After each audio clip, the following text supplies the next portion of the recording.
තිසරණ සිල් සමාදන් වීම සඳහා নমස්කාරය කියමු.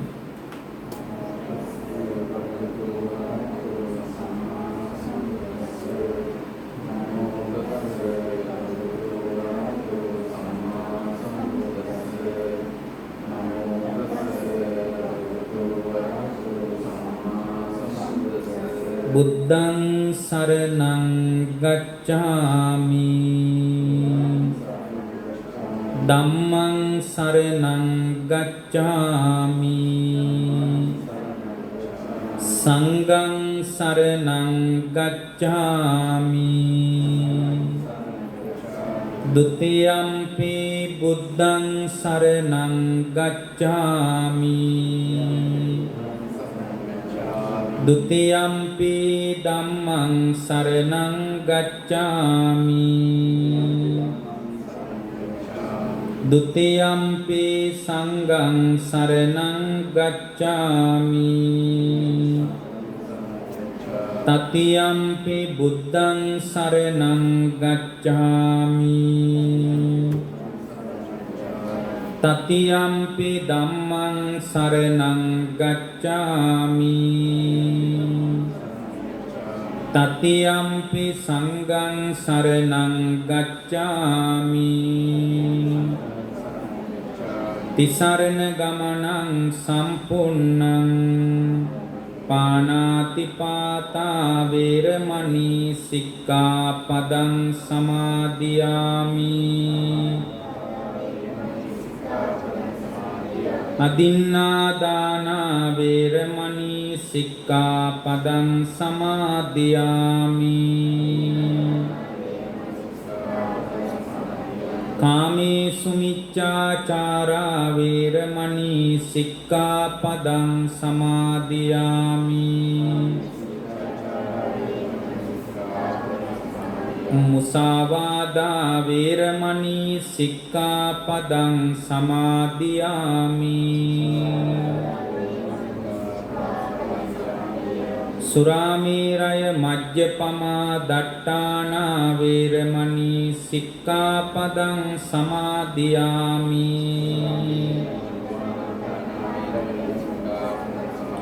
තිසරණේන සද්ධින් පංචශීලං ධම්මං සාදුකං සුරක්ඛිතං කତ୍වා අප්පමාදේන සම්පාදේත සමන්ත චක්කවාලේසු අත්‍රා ගච්ඡන්තු දේවතා සද්ධම්මං මුනි රාජස්ස සුනන්තු සග්ග මොක්ඛදං ධම්මස්සවන කාලෝ අයං බදන්තා ධම්මස්සවන කාලෝ අයං බදන්තා ධම්මස්සවන කාලෝ අයං බදන්තා නමෝ තස්ස භගවතු වරහතෝ සම්මා සම්බුද්දස්ස නමෝ තස්ස භගවතු වරහතෝ සම්මා සම්බුද්දස්ස නමෝ තස්ස භගවතු වරහතෝ සම්මා සම්බුද්දස්ස සුසුකං වත ජීවාම ආතුරේසු අනාතුරා ආතුරේසු මනුස්සේසු විහෙරාම අනාතුරාති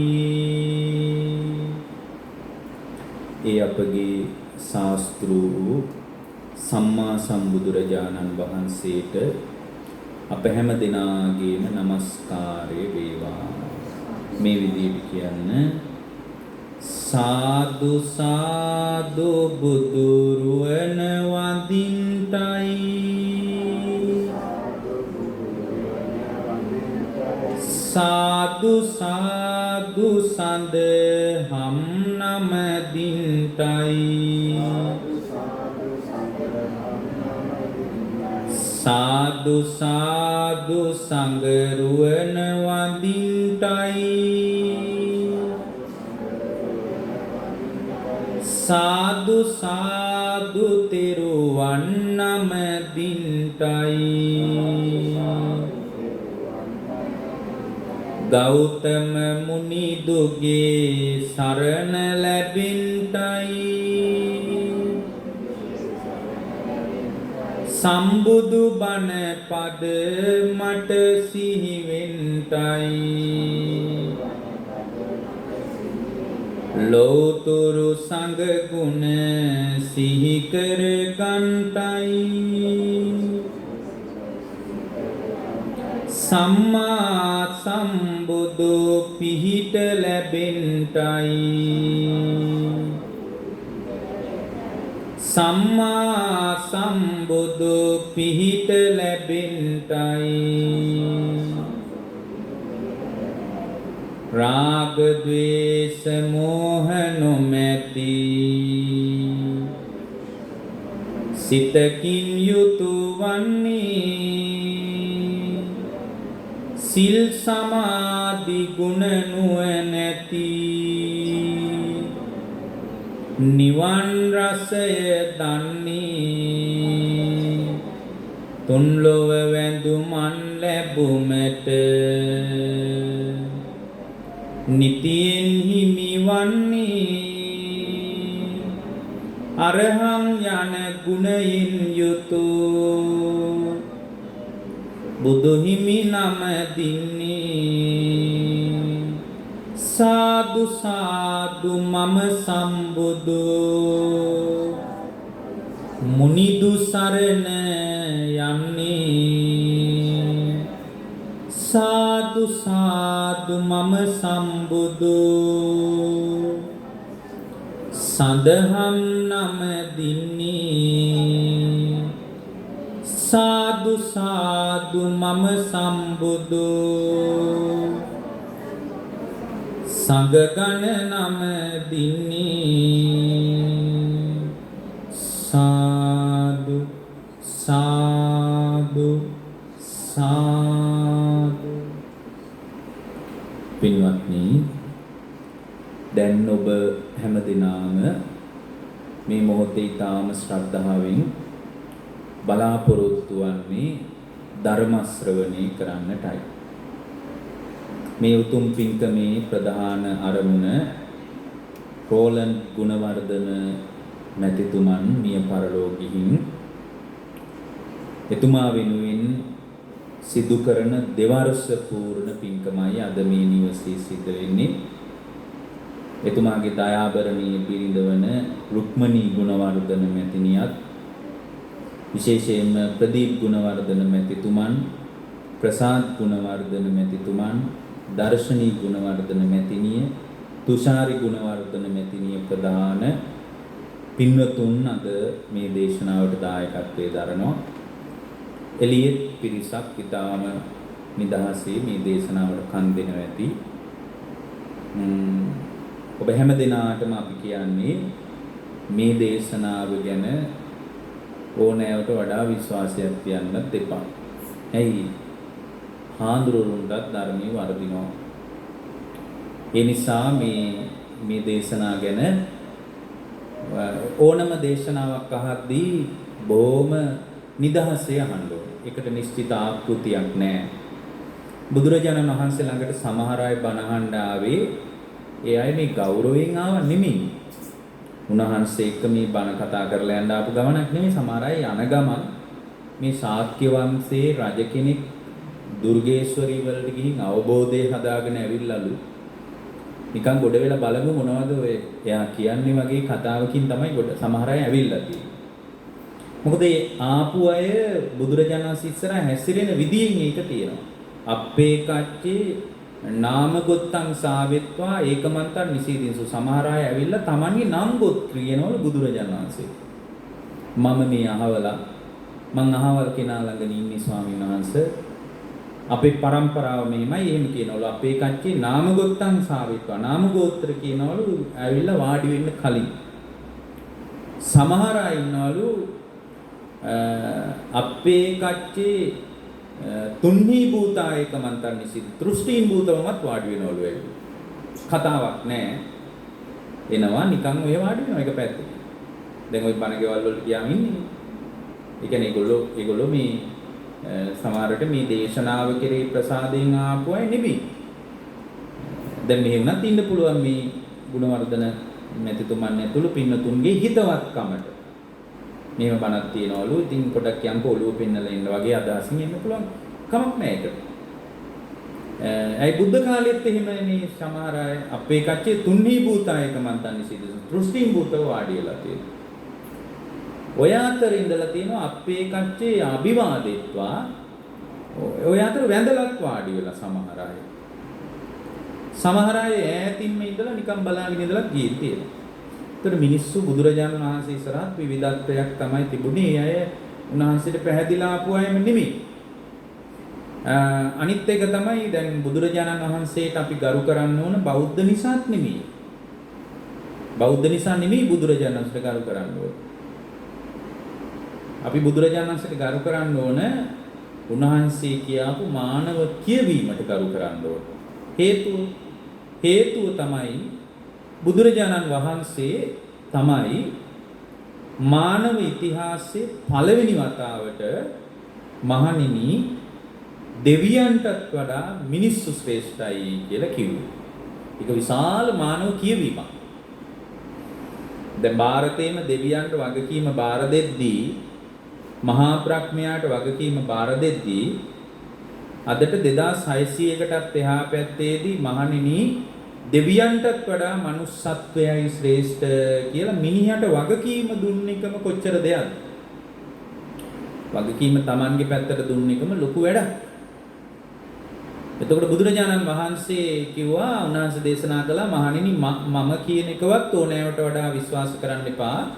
හැබැයි මේ කියන කතාව ඇත්තද කියලා පුහුණු කරලා බලන්න කිව්වා. දැන් මේක පුරුදු කරලා බලන්න ඕනේ.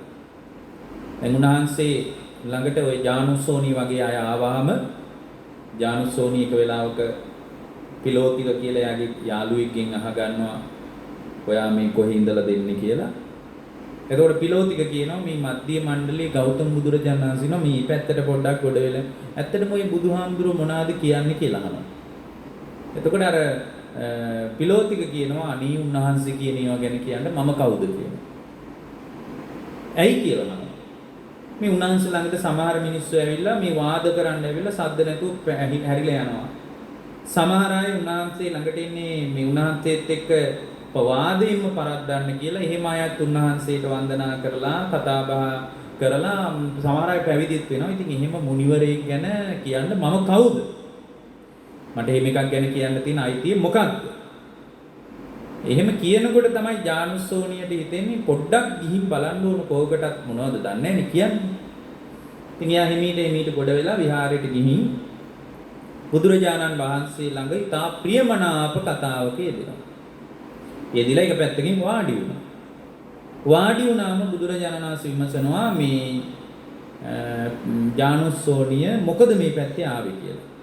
එතකොට යා කියනවා මම මේ ඔබ වහන්සේ ගැන පිලෝතිකකින් අහගත්තේ එයා තමයි මෙහෙට පොඩ්ඩක් ඇවිල්ලා ඔබ වහන්සේ එක්ක කතා කරන්න පුළුවන් නම් ගිහින් කතා කරලා එන්න කිව්වේ. ඔබ වහන්සේ ගැන මට එයා විස්තර කිව්වා.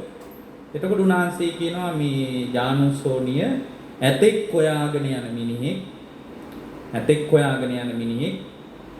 ඒ මිනිස්සේ යනකොට දැන් කැලේ ඇතුළටනේ ඇතෙක් හොයාගෙන යන්නේ. ඇතෙක් හොයාගෙන යන මිනිහෙක් ඇතෙක්ගේ අඩිපාර දැක්කට විශ්වාස කරන්න එපා කියනවා ලොකු ඇත්තු මේ කැලේ ඇති කියලා. අඩිපාර දැක්කට විශ්වාස කරන්න එපා කියනවා. හේතුව තමයි ලොකු අඩි තියෙන වාමනික කියලා ඇතින්නියෝ ඉන්නවලු කැලෑවේ. ඒ නිසා සැක කරන්න කියනවා. සැකෙන් තවත් ඉස්සරහට යන්න කියනවා. ඒ යනකොට අඩිත් හම්බ වෙයි කියනවා. දල පාරක් වැදිලා තියෙනවා දකින්න හම්බ වෙයි කියන. ඒ කියන්නේ උඩින් දලත් ගහලා තියෙනවා. දැන් සාධක දෙකක්ම තියෙනවා. එතකොට උන්වහන්සේ ඒත් පිළිගන්න එපා කියලා. මේ කැලේ ඉන්න ලොකු ඇත්තු ඇති කියලා. මොකද උච්චා කලාරිකා කියලා ඇතින්නියෝ ඉන්නවලු උඩින් දල පාර ගහන්න පුළුවන්. ඒත් සැක කරන්න කියලා. සැකෙන් ඇතුළටම යන්න කියලා. ඒත් ඇතුළට යනකොට මේ දල පාරක් උඩින් වැදිලා තියෙනවා. අඩි පාරක් තියෙනවා. උඩින් අතුත් කඩලා දාලා තියෙනවා. දැන් ඔන්න සාධක තුනක්ම තියෙනවා. එතකොට උන්වහන්සේ කියනවා නෑ ඒත් පිළිගන්න එපා කියලා. මේ කැලෑවේ නම් විශාල හස්ති රාජයෝ ඇති කියලා. චද්දන්ත කුලේ හස්තීන් ඉන්නවා කියලා පිළිගන්න එපා කියනවා. ඇයි? උච්චා කණීරුකා කියලා විශාල ඇතින්යෝ ඉන්නවා කියලා. ඒත් සැක කරන්න කියලා. සැකෙන් ඉස්සරහට යන්න කියලා. යනකොට හම්බ වෙයි කියනවා චද්දන්ත කුලයේ හස්තියෙක් විශාල හස්ති රැලක් වට කරගෙන ඉන්නවා. අන්න එතකොට පිළිගන්න කියනවා ඇත්ත මේ කැලෑවේ විශාල ඇත්තු ඉන්නවා. අන්න ඒ වගේ මේ කවුරුත් කිව්වට බුදුහාමුදුරුවෝ ගැන විශ්වාස කරන්න එපා. ඔක තියෙන්නේ බුදුරජාණන් මිහිඳුහාමුදුරුවෝ පළවෙනි වතාවේ ලංකාවට ඇවිල්ලා ඔය දේශනාව කරන්නේ උන් අපි දන්නෙත් නෑ ඕම එක. මිහිඳුහාමුදුරුවෝ දේශනා කරපු චුල්ලහත්ති පදෝගම සූත්‍රය ඔක තියෙන්නේ. එතකොට ඇතෙක්ගේ අඩිපාර දැක්කට ඇතෙක් ගැන විශ්වාස කරන්න එපා. ඒ වගේ බොහොම නිදහසේ මේ දේශනාව මේක නිශ්චිත ආකෘතියක් නෑ. නිශ්චිත හැඩතලයක් නෑ මේකට. දැන් මේ ඉන්න ලංකාවේ හාමුදුරුවෝ දැන් මේ ඇඳුම් ගැන මේ කන විදිය ගැන මේවා කතා කරනවා. ඒ වුණාට මේ අපි සරණ ගිය බුදුරජාණන් වහන්සේ දැන් පටාචාරාව වගේ කෙනෙක් ඇඳිවතක් නැතුව එනකොට යාටවත් උන්වහන්සේ ගේට්ටුව වහලා නැහැ. ඒ වගේම මේ ධර්මී ගලප ගන්න කෙනෙකුට මේ එයාට මේ පරණ වැරදිත් ප්‍රශ්නයක් නැහැ. පරණ වැරදුනාට කමක් නැහැ. පරණ වැරදි නැති මිනිස්සු නැහැනේ කවුරු. පරණ වැරදි තිබ්බට කමක් නැහැ. හැබැයි මේ ධර්මයට ආවට පස්සේ දැන් පුදුමේ කියන්නේ දැන් අම්බපාලි කියන්නේ ಭಾರತයේ විශාල මුදලකට විකිනිච්ච වෙසඟන. අපිට තේරෙන වචනෙන් කිව්වොත් ඇය ඉතාම විශාල මුදලට විකිනිච්ච ධනිකාව. ඒත් එයාට තේරුණා මේ ආස්වාදේ කිසිම රහක් නැහැ කියලා. එයා කොච්චර ලොකු ගණ එයා මේ සාමාන්‍ය කෙනෙක් නෙමෙයි ඇත්තටම. ඒ කියන්නේ එයාගේ කොණ්ඩේ හදන්න විතරක් 500ක විතර ගෲප් එකක් ඉඳලා තියෙනවා. කොණ්ඩෙට විතරක්. ඒතර අද අපේ ආර්යාවට මොන කොණ්ඩ මොස්තරේද දාන්නේ කියලා ඒ 500 තමයි තීරණය කරන්නේ. ඒතර මෙයා සාමාන්‍ය කාන්තාවක් වෙන්න බෑනේ. රත්තරන් වලින් මිරිවැඩි සංකල දාලා තියෙනවා. ඇයිගේ මාලිගාව ඉතා විශාල මාලිගාවක්. ඇයි තාම රත්තරන් පාට හමක් තිබුණු කාන්තාවක්. ඇයිගෙන් පහස බලාගෙන ආවේ මේ සාමාන්‍ය මිනිස්සු නෙමෙයි රජවරු, මැති ඇමතිවරු, සිටුවරු ආවේ. අන්තිමට මට තේරුණා මේ ආස්වාදයක් විපාක ආස්වාදයක් අනිත්‍ය වෙලා යන එක. ඒ නිසා මීට වඩා මොකක් හරි තියනවාද කියලා හොයනකොට ඇයිට බුදුරජාණන් වහන්සේ මුණ ගැහිලා ඉතින් ඉතා සුහද පිළිසඳර කතාවක යෙදිලා අන්තිමට මම්බපාලි ඇයගේ අඹවණියක් බුදුරජාණන් වහන්සේට පූජා කරනවා. ඒකට ඇය අඹවණිය පූජා කරලා ඉවර වෙලා දැන් ඇයි කොච්චර සද්ධාවන්තද කියනවනම් ඇය එයාට විශාල අඹවණියක් තිබිලා තිනවා. ඒකත් භාග්‍යවතුන් වහන්සේටම සංඝයාට පූජා කළා. පුදුමී කියන්නේ බලන්න ජීවිතේ වැරදින මිනිස්සුන්ට කොතනින්ද මේ ධර්මයේ ගැලපෙන්නේ කියලා අපට තේරෙන්නේ නැහැ කියන්නේ. හරි පුදුමයි පින්නත්. අම්බපාලි වගේ කාන්තාවක් අර රත්තරන්ින් දාපු මිලිවැඩි සංගලක් ගලවලා විසි කරලා 500ක විතර කණ්ඩායමක් නඩත්තු කරපු කොණ්ඩෙත් කපලා දාලා තට්ටේ ගාගෙන මේ කහට වස්ත්‍රයක් දරාගෙන ඊතා සිව්මැලි පාසටහන් සහිතව ඇය මේ බොල් පොළොවේ පය තියලා මැටි පාත්‍රයකුත් අතට අරන් කහට වස්ත්‍රයක් පොරවගෙන බුදුරජාණන් වහන්සේගේ ධර්මයේ පැත්තෙන් ඇවිදගෙන ගියා කියනකොට ඒක හරි පුදුමයි. එතකොට ඒකත් නෙමෙයි පුදුමයි. බුදුරජාණන් වහන්සේ එච්චරට ජීවිතේ වරද්දගත්ත අම්බපාලි වගේ ಭಾರತයේ විශාල මුදලකට විකිනිච්ච කාන්තාවකටවත් ගේට්ටුව වහලා නැහැ. ඔයන් හැදිලා එන්න කියලා. ඒකත් නෙමෙයි පුදුමයි. දැන් බලන්න යාට මේ ජීවිතේ ගොඩාක් අත්දැකීම් තියෙන මිනිසුන්ට මේ ධර්ම ඉක්මනට අවබෝධ කරගන්න පුළුවන්. ඇයි? එයා ආස්වාදයක් දන්නවා, ආදීනවයක් දන්නවා. ජීවිතේ මේ අත්දැකීම් තියෙන අය හොඳට ජීවිතේ පරිණත වෙලා අපි කියන්නේ හොඳට ටෙම්පරාදු වෙච්ච මිනිස්සු කියලා. අන්න එහෙම මිනිසුන්ට මේ ධර්ම ඉක්මනට තේරුම් ගන්න පුළුවන්.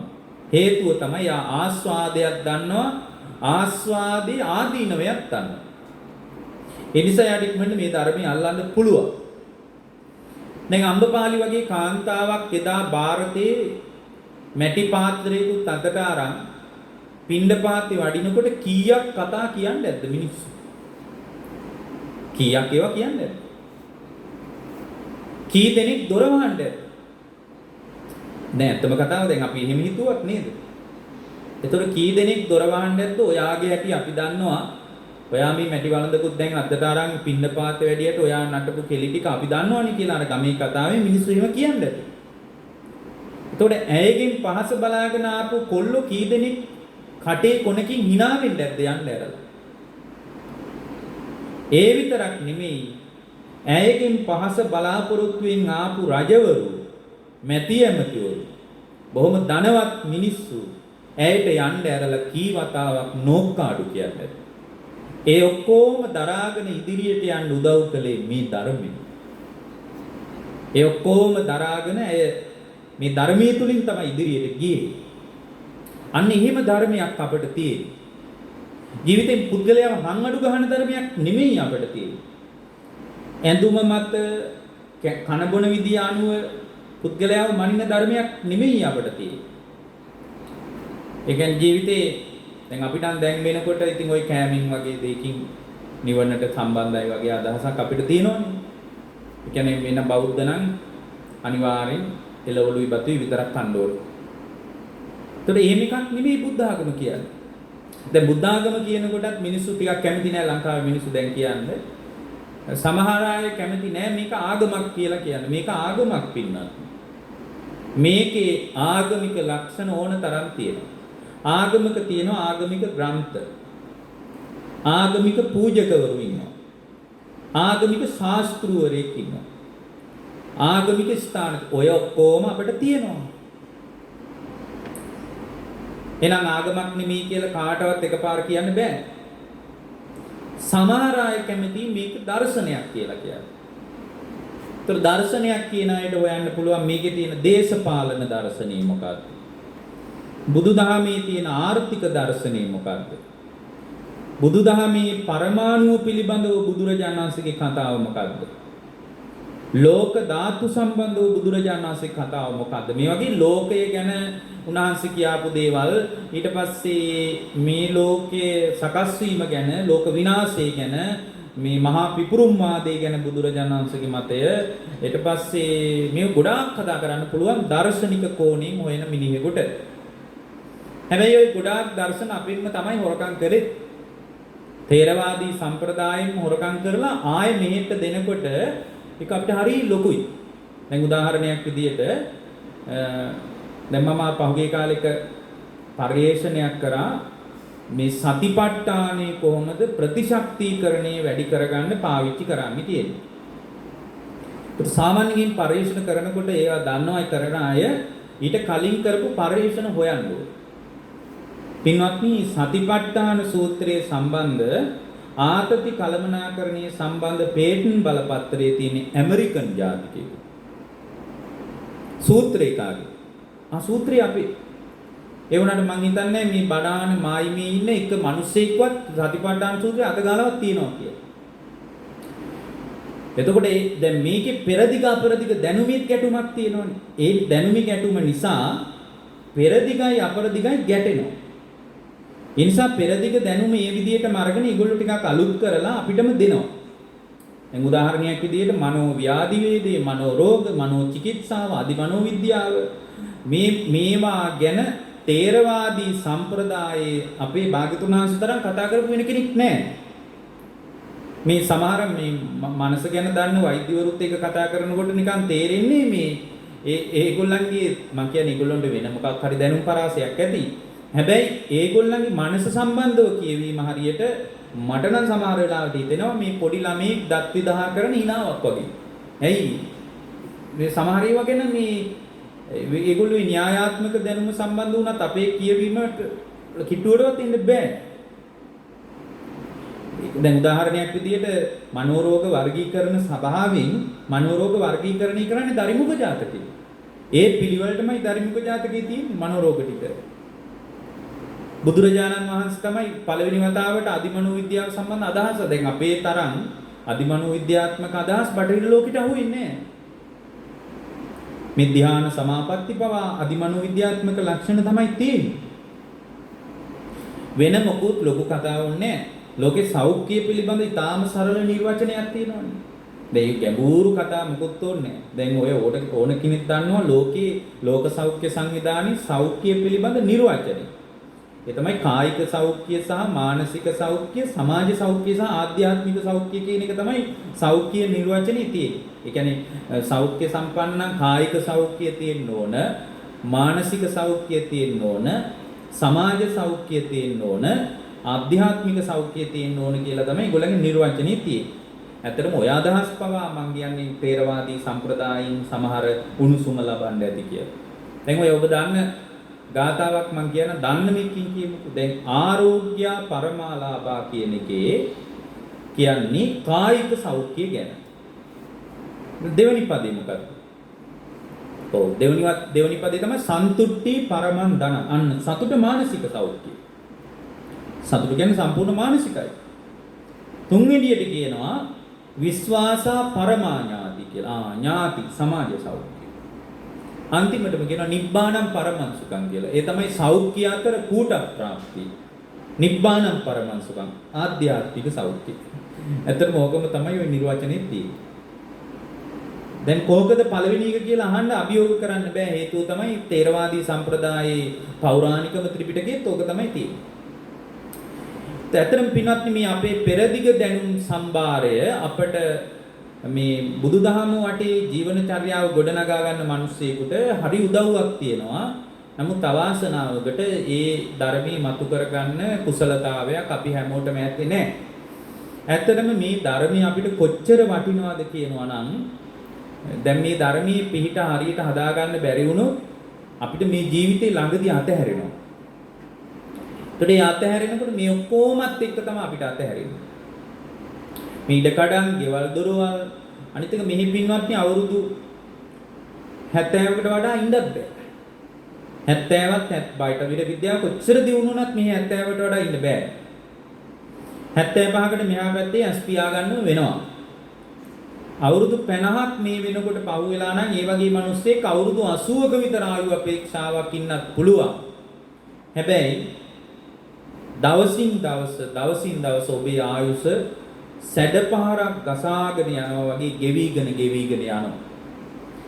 මේ ආයුෂ ගෙවිගෙන යනකොට පින්වත්නි ළඟදී ඔබට මේ ජීවිතය අතහැරෙනවා.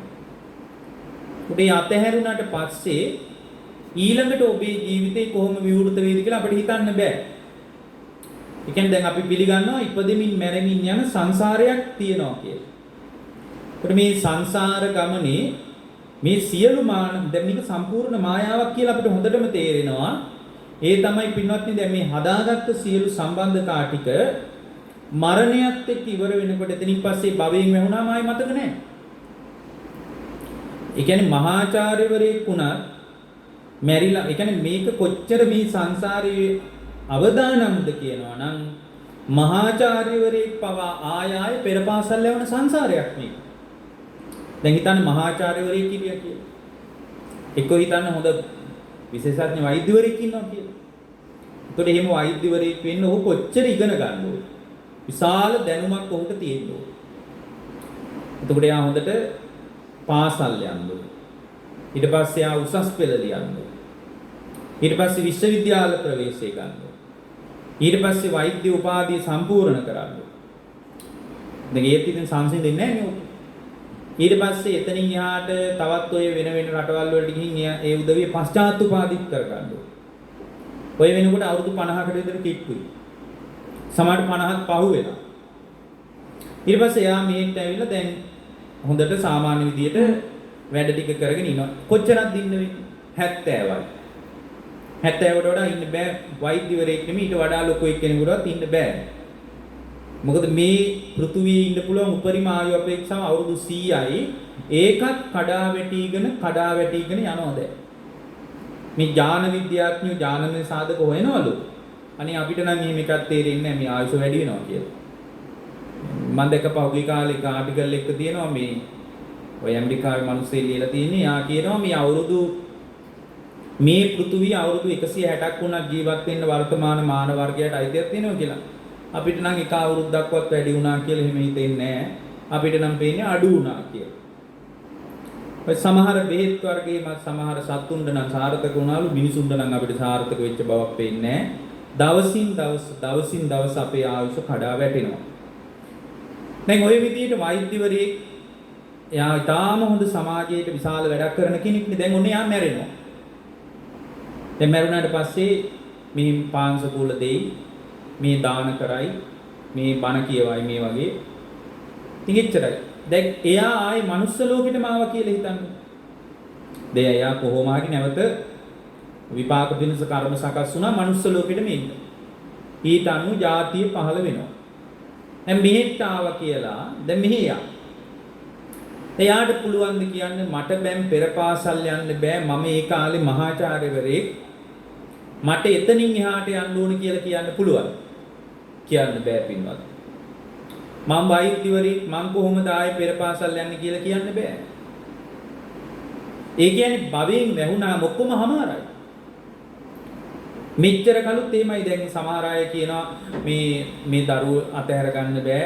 මේ ගෙවල් දොරවල් පරිහරණය කරන ඒවා අතහැර ගන්න බෑ හාමුදුරනේ උත්සාහ කරනවා. ඒත් මට හරි අමාරුයි කියලා සමහර අය කියනවා.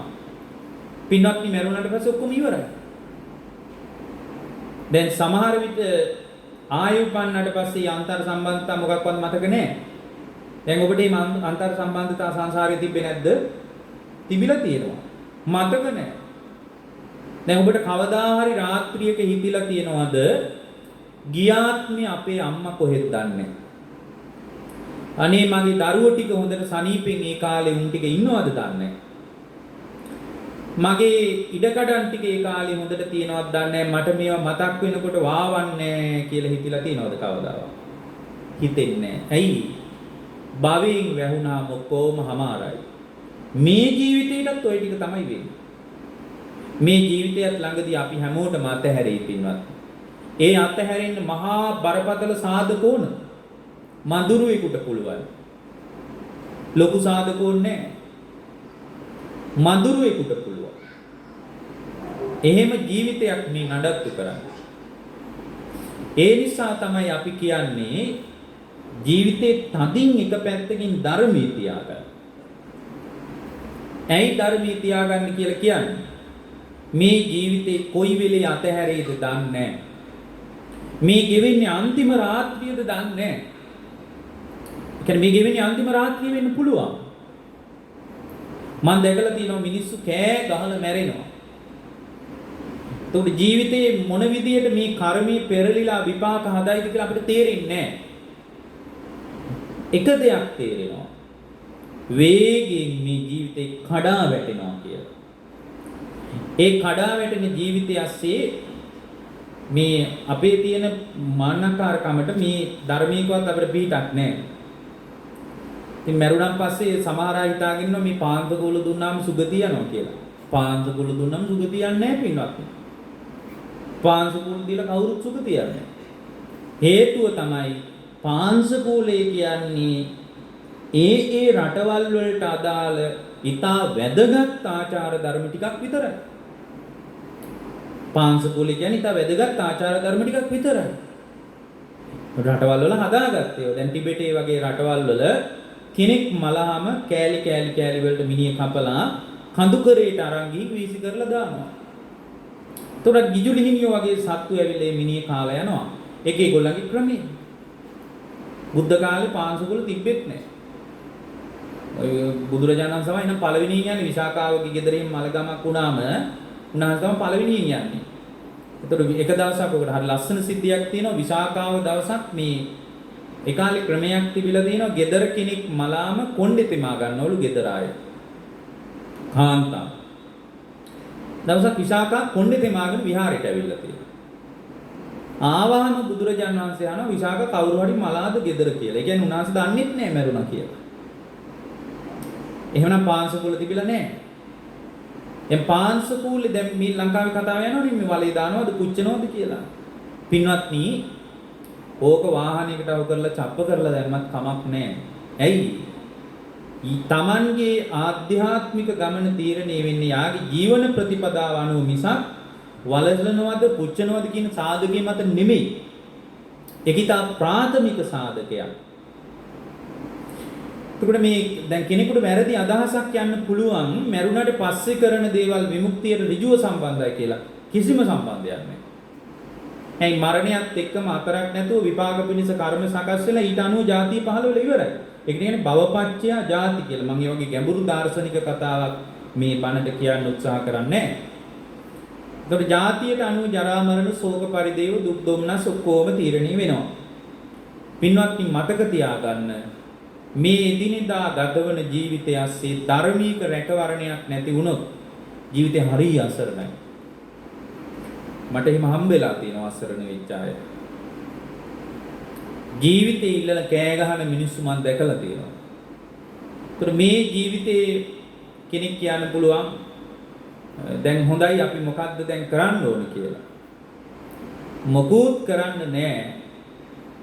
පුළුවන් තරම් නිදහසේ Tamanගේ ජීවිතේට මේ පිරිහෙන්න නොදී ටිකක් ಗುಣධර්ම දියුණු කරන්න. ඒ ಗುಣධර්ම දියුණු කරනවා කියලා පන්සල් යන්න ඕනේ නැහැ. ඒ පන්සල් ගියාට කමන්නේ නැහැ. නමුත් බොහෝ පන්සල් වලට යන අය අතරත් අපිට පේන්නේ යාගේ ජීවිතවල රොඩු තියෙනවා. ඒගොල්ලෝ Tamanගේ රොඩු ටික විසි කරන්න කැමති නැහැ. ඒගොල්ලෝ මේ රොඩු ටිකක් තියාගෙනම ධර්මයක් පුහුණු කරන්න හදනවා. ඒක හරිම දුෂ්කර වැඩක්. ඒ රොඩු ටිකක් පැත්තකින් තියලා දැන් කියන්නේ ඒක මේ වගේ පින්වත්නි. දැන් බුද්ධ කාලේ සමහර අය හිටියා ඒ අයගේ ජීවිතේ තිබුණු කුණු ටික ඒගොල්ලෝ අයින් කරන්න ලෑස්ති වුණා. දැන් අද ලංකාවේ ඉන්නවා මිනිස්සු කොටසක් ඒගොල්ලෝ කැමති නෑ මේ කොච්චර පැහැදිලිව යම් පණිවිඩයක් කිව්වත් Tamanගේ තියෙන රොඩු ටික විසි කරගන්න කැමති නෑ. ඒක මේ වගේ.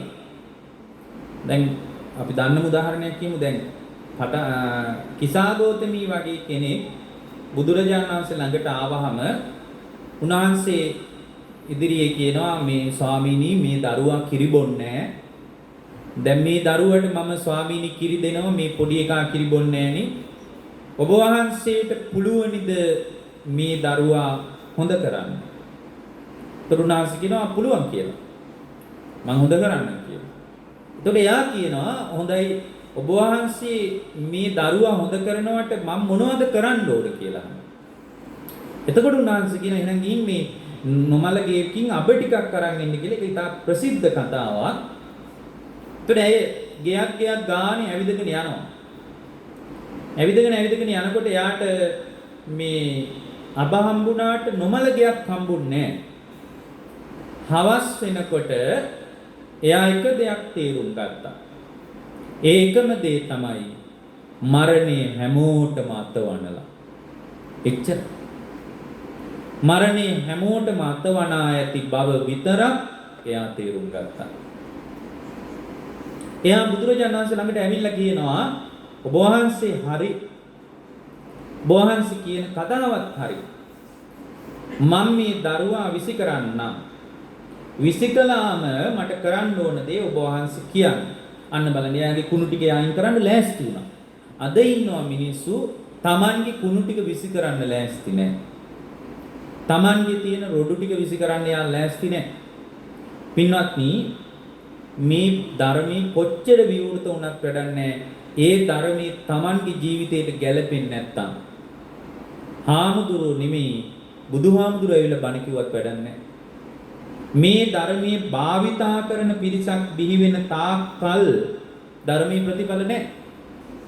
ඒකට බුදුරජාණන් වහන්සේම අචේල කස්සප වගේ සූත්‍රවලදී ඒක තැනක තියෙනවා මේ මගේ මතකයේ හැටියට උන්වහන්සේ ළඟට එක මිනිහෙක් ඇවිල්ලා අහනවා ඔබ වහන්සේ බණ කිව්වහම ඔක්කොම නිවන් දකින්නවද කියලා.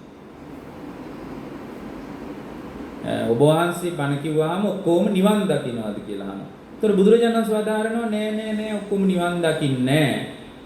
ටික දෙනෙක් නිවන් දකින්නවා කියනවා. එතකොට ඒ බණ ඒ කතාව අහපු මිනිහා නළල ටිකක් රැලි ගන්නවලා කියනවා මේ හරි පුදුමයි. ඔබ වහන්සේගේ සරුවඥතා ඥානීය ප්‍රයෝජනෙ මොකක්ද කියලා අහනවා. ඇයි කියලා අහනවා. ඇයි ඉතින් තමුන්නාන්සේ බණ කිව්වහම නිවන් දකින්න නැත්තම් ඔක්කොම ඔබ වහන්සේගේ ඥානයේ ප්‍රයෝජනෙ මොකද්ද කියලා. එතකොට උන්වහන්සේ විමසනවා මේ මං ඔයාගෙන් ප්‍රශ්නයක් අහන්න ඔයාට උත්තර දෙන්න පුළුවන් ද? ඔව් අහන්න කියනවා. ඔයා මේ සවැත් නුවරට එන පාර දන්නවද කියලා අහනවා. ඔව් දන්නවා කියනවා. මේ සවැත් නුවරට එන පාර දන්නවද කියලා. ඔව් දන්නවා කියනවා. දැන් ඔයා පාර දන්නවා නම් පාර දන්නේ නැති මිනිහෙක් කොහෙකින් ඇහුවොත් පාර ගැන කියන්න පුළුවන්ද කියලා අහනවා. අපොයි පුළුවන් කියනවා. මං හොඳට ඇවිල්ලා තියෙනවා මේක කියනවා. කොහොමද කියන්නේ කියලා. මං කියනවා අහවල් තැන හන්දියක් හම්බෙයි, අහවල් තැන ආරාමයක් හම්බෙයි, අහවල් තැන අම්බලම හම්බෙයි. එතනින් අහවල් පැත්තට හැරෙන්න කියා මඟ ලකුණු එක්ක මම එයාට පාර කියනවා කියනවා. හොඳයි. ඔයා පාර කිව්වහම ඒ මිනිස්සයා පාර වරද්දගත්තොත් මොකද කරන්න කියලා අහනවා. તો ඩාරියා ටිකක් නලල රැලි ගන්නලා කියනවා ඒකට මම මොනවා කරන්නද කියලා. ඒකට මට කරන්න දෙයක් නැහැ කියනවා. මම පාර කිව්වා හරියට කියනවා. ඒ මිනිහගේ මෝඩකමට එයා පාර වරද්දගෙන කියනවා. එතකොට උන්වහන්සේ කියනවා මමත් පාර කියන මිනිහෙක් විතරයි කියනවා. පාර වරද්දගත්තනේ මට කරන්න දෙයක් නැහැ කියනවා. මම මග කියනවා විතරයි කියනවා. කැමැති කෙනෙකුට ඈතර වෙන්නත් පුළුවන්. කැමැති කෙනෙකුට නතර වෙන්නත් පුළුවන්. ඕන දෙයක් කියනවා. මම මේ පාර කියනවා විතරයි කියනවා. ඒතර මේ ධර්මයේ යම් කෙනෙකුට නිවීමක් නැත්තම් දැන් මොකද මේ අද මිනිස්සු ධර්මයේ කියලා හිතාගෙන ඉන්නේ බෝධි පූජා කරලා ටික. මේ ලංකාවේ ඉන්න මිනිස්සු හිතාගෙන ඉන්නේ මම මේ මල්ලුවට යනවා එනවා. ඒ යනකොට බෝමුල් පෑගෙනවා කොහොම එයා ධර්මයේ දන්නවා කියලා හිතන්නේ. පින්වත්නි බෝධි පූජා කවිඩි කියන්නේ ධර්මයේ නෙමෙයි. මේ ඊයේ පෙරේද හාමුදුරුවෝ හදාගත්ත කවි.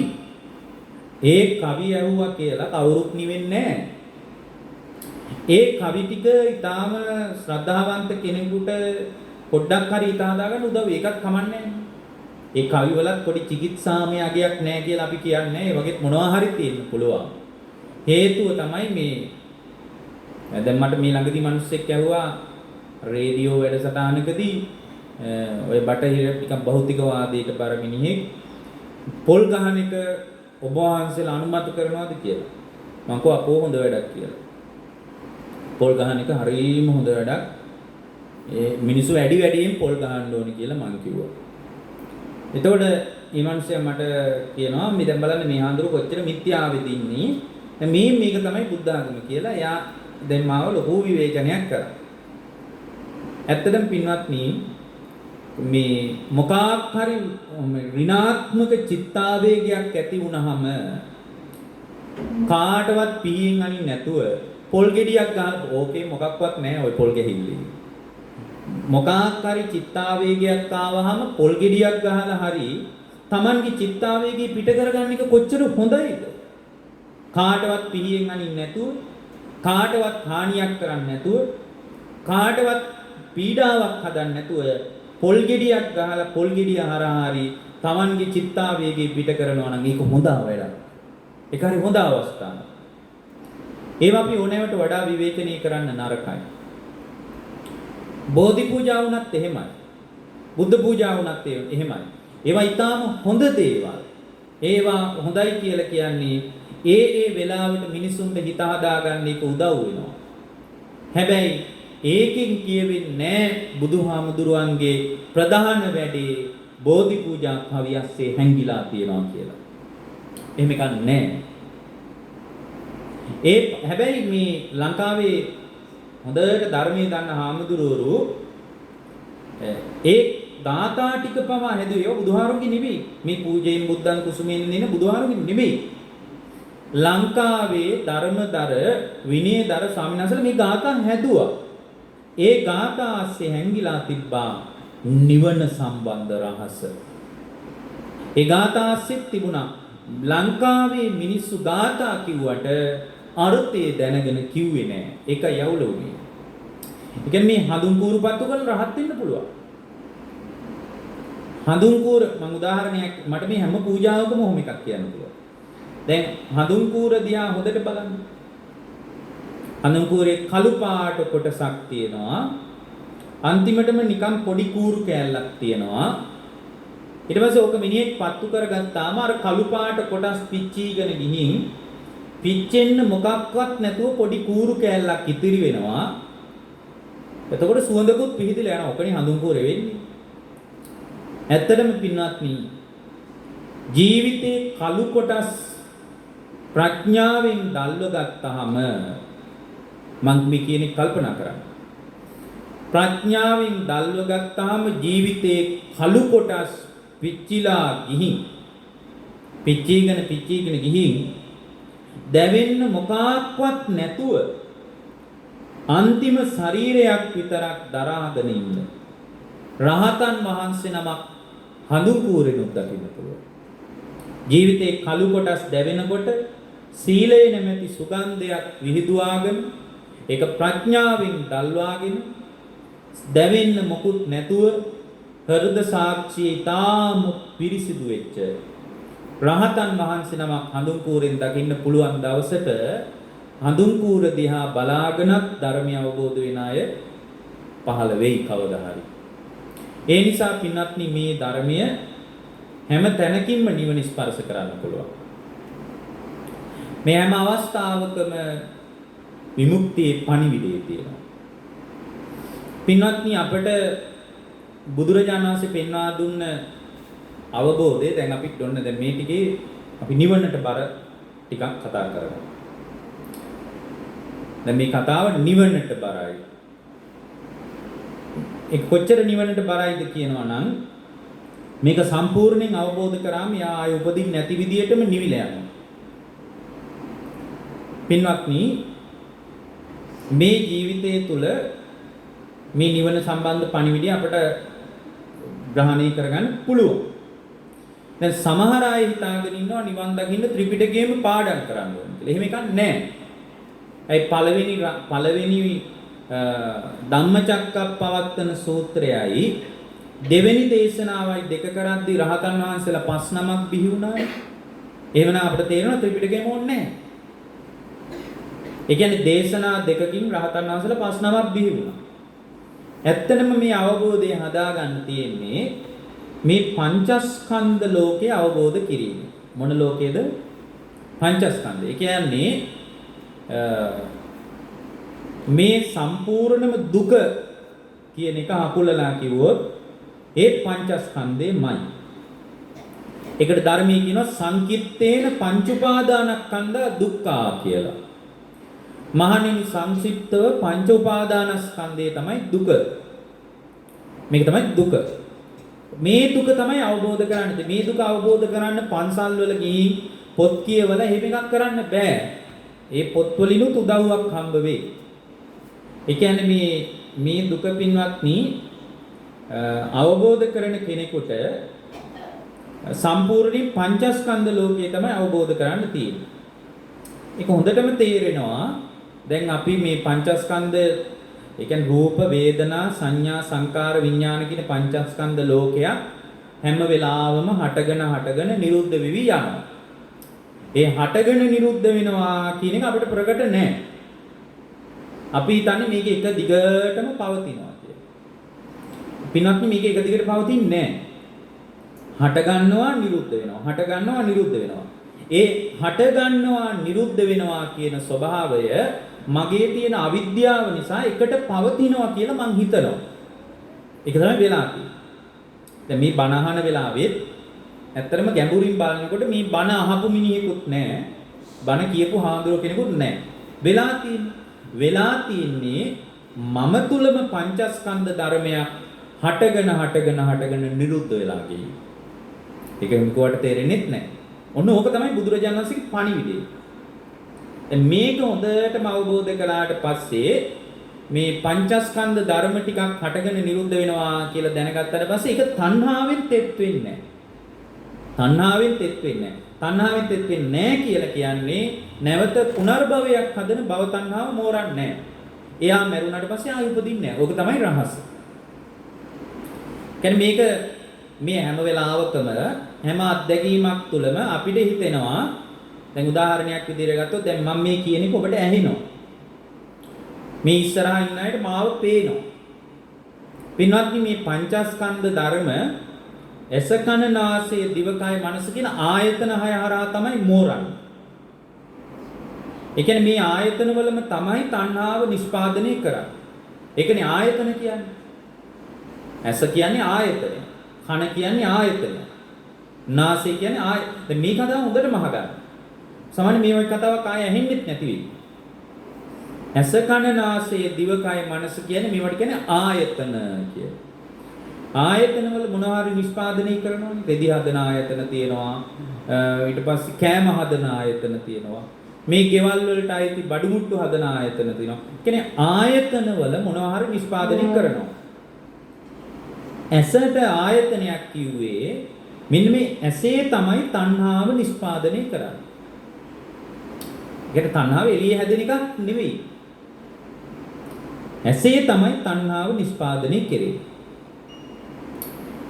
කෙනෙක් කියන්න පුළුවන් දැන් එහෙනම් ඇස කියන්නේ ආයතනයක් කිව්වේ ඒකයි. ඇස ආයතනයක් වෙන්නේ මේ ඇස කන නාසය දිවකය මනස කියන ආයතන හය හරහා තණ්හාව නිෂ්පාදනය. හැබැයි ඇසෙත් නෙමෙයි තණ්හාව නිෂ්පාදනය වෙන්නේ. ඇහැට ලොකු දෙයක් කරන්න බෑ.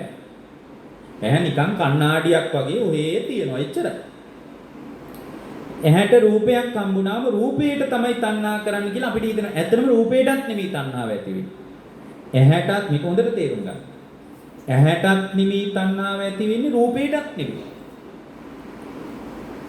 ඒ කියන්නේ රූපය ඒක හරියට මේ වගේ. දැන් ලී කෝටු දෙකක් එකට අතුල්ලනකොට ගින්දර හට ගන්නවා. මම ලේසි කරලා කියන්නේ.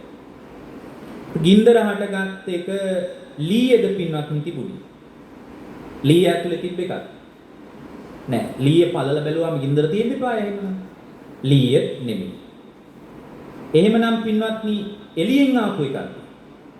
එළියෙන් ආපු එකකුත් නෙමෙයි. මේ දෙක ස්පර්ශ කිරීම නිසා හටගත් එකක්. අන්න බලන්න. ඇහෙත් නෙමෙයි තණ්හාව හැදෙන්නේ. රූපේත් නෙමෙයි තණ්හාව. ඒක අපේ තියෙන අවිද්‍යාවට. මොකද අවිද්‍යාව නිසානේ සංකාර හැදෙන්නේ. අවිද්‍යාපච්චය සංකාරනේ. අවිද්‍යාව නිසා අපිට හිතෙනවා ඇහැටමයි ආසා කරන්නේ. එළියේ තියෙන රූපේටමයි ආසා කරන්නේ. එහෙම නෙමෙයි. ඇහැයි රූපයි තිබ්බට මොකක්වත් වෙන්නේ නැහැ. එහෙනම් මලමිනි වලටත් වෙන්න එපා. ඇහැයි රූපයයි දෙක ස්පර්ශ වීම නිසා තමයි ප්‍රභාස්වර සිත දූෂණය වෙන්නේ. මේ කතාව තේරුම් ගත්තාම ඒ තේරුම් ගත්ත අය ආය උපදින්නේ නැහැ. ඒක හොඳටම තේරෙනවා චුල්ලපන්තක හාමුදුරුවෝ රෙදි කෑල්ලක් අත ගාලා රහත් වුණා කියලා අහලා තියෙනව නේද? චුල්ලපන්තක හාමුදුරුවෝ රෙදි කෑල්ල අත ගාලා රහත් වෙන්නේ උනාස් දකින්න මේ රෙදි කෑල්ල හොඳට පිරිසුදුව තියෙනවා. පිරිසුදු වේවා කියලා අත ගන්න අපිරිසුදු වෙනවා. ඇයි? ස්පර්ශය නිසා අපිරිසුදු වෙනවා. ඒ වගේ මේ හිත මුලින් ප්‍රභාස්වරයි බාහිර ආගන්තුක උපක්ලේශ වලින් දූෂණය වෙනවා. ඒ දූෂණය වෙනකොට මගේ අවිද්‍යාවක් තිබ්බොත් ඒ හැම එකක්ම තණ්හාවෙන් තෙත් කරනවා. අහනේවා, දකින්නේවා, දැනෙනේවා, හිතෙනේවා ඔක්කොම තණ්හාවෙන් තෙත් කරනවා. එතකොට මේ ඇස නිසා පංචස්කන්ධයක් මෝරනවා. කන නිසා පංචස්කන්ධයක් මෝරනවා. එතකොට මේ ඇස දැන් උදාහරණයක් කියමු. දැන් මේක තේරෙන්නේ නැහැ නේ. දැන් මේ වෙලාවෙම ගමු වෙන කොහෙවත් ඕනේ. දැන් මේ වෙලාවේ මම කියවනේ දැන් බණ අහනවා කියලා කෙනෙකුත් නැහැ. මේක හොඳට ගැඹුරින් බලනකොට කියලා. දැන් මේ වෙලාවේ පින්වත්නි ඔබට මගේ මේ දේශනාව කනට ඇහෙනවා. ඇහෙනකොට කන මුල් කරගෙන සෝත විඥානය කියලා එකක් පහළ වෙනවා. සෝත විඥානය නැත්තම් ඇහෙන්නේ නැහැ. සෝත විඥානය නැත්තම් කාටවත් ඇහෙන්නේ නැහැ. කන කොච්චර තිබ්බත් එළියෙන් ශබ්ද ඇහුණත් මානසිකාර ප්‍රත්‍යයෙන් ඇති වෙන සෝත විඥානය නැත්තම් ඇහෙන්නේ නැහැ. චක්කු විඥානය නැත්තම් ඇහැට පේන්නේ නැහැ. විඥාන හයක් තියෙනවා. චක්කු විඥාන, සෝත විඥාන, ගාන විඥාන, જીවහා විඥාන, කාය විඥාන, මනෝ විඥාන කියලා. මෙන්න මේ විඥානස්කන්ධේ නැත්තම් පින්වත්නි ඇහෙන්නේවත්, පේන්නේවත්, දැනෙන්නේවත් නැහැ. නමුත් අපිට හිතෙන්නේම ඇහැට පේනවා කියලා. ඇහැට පේන්නේ නැහැ. ඇහැට දැන් බලන්න මෙතන සමහර විට අනිත් එක තමයි මේ විඥානයත් හටගෙන නිරුද්ධ වෙනවා. ඒ කියන්නේ එක විඥානයක් එක වෙලාවක පවතිනවා. දැන් මම මේ කියනවා හොඳටම කල්පනා කරන්න. එක විඥානයක් එක වෙලාවක පවතිනවා.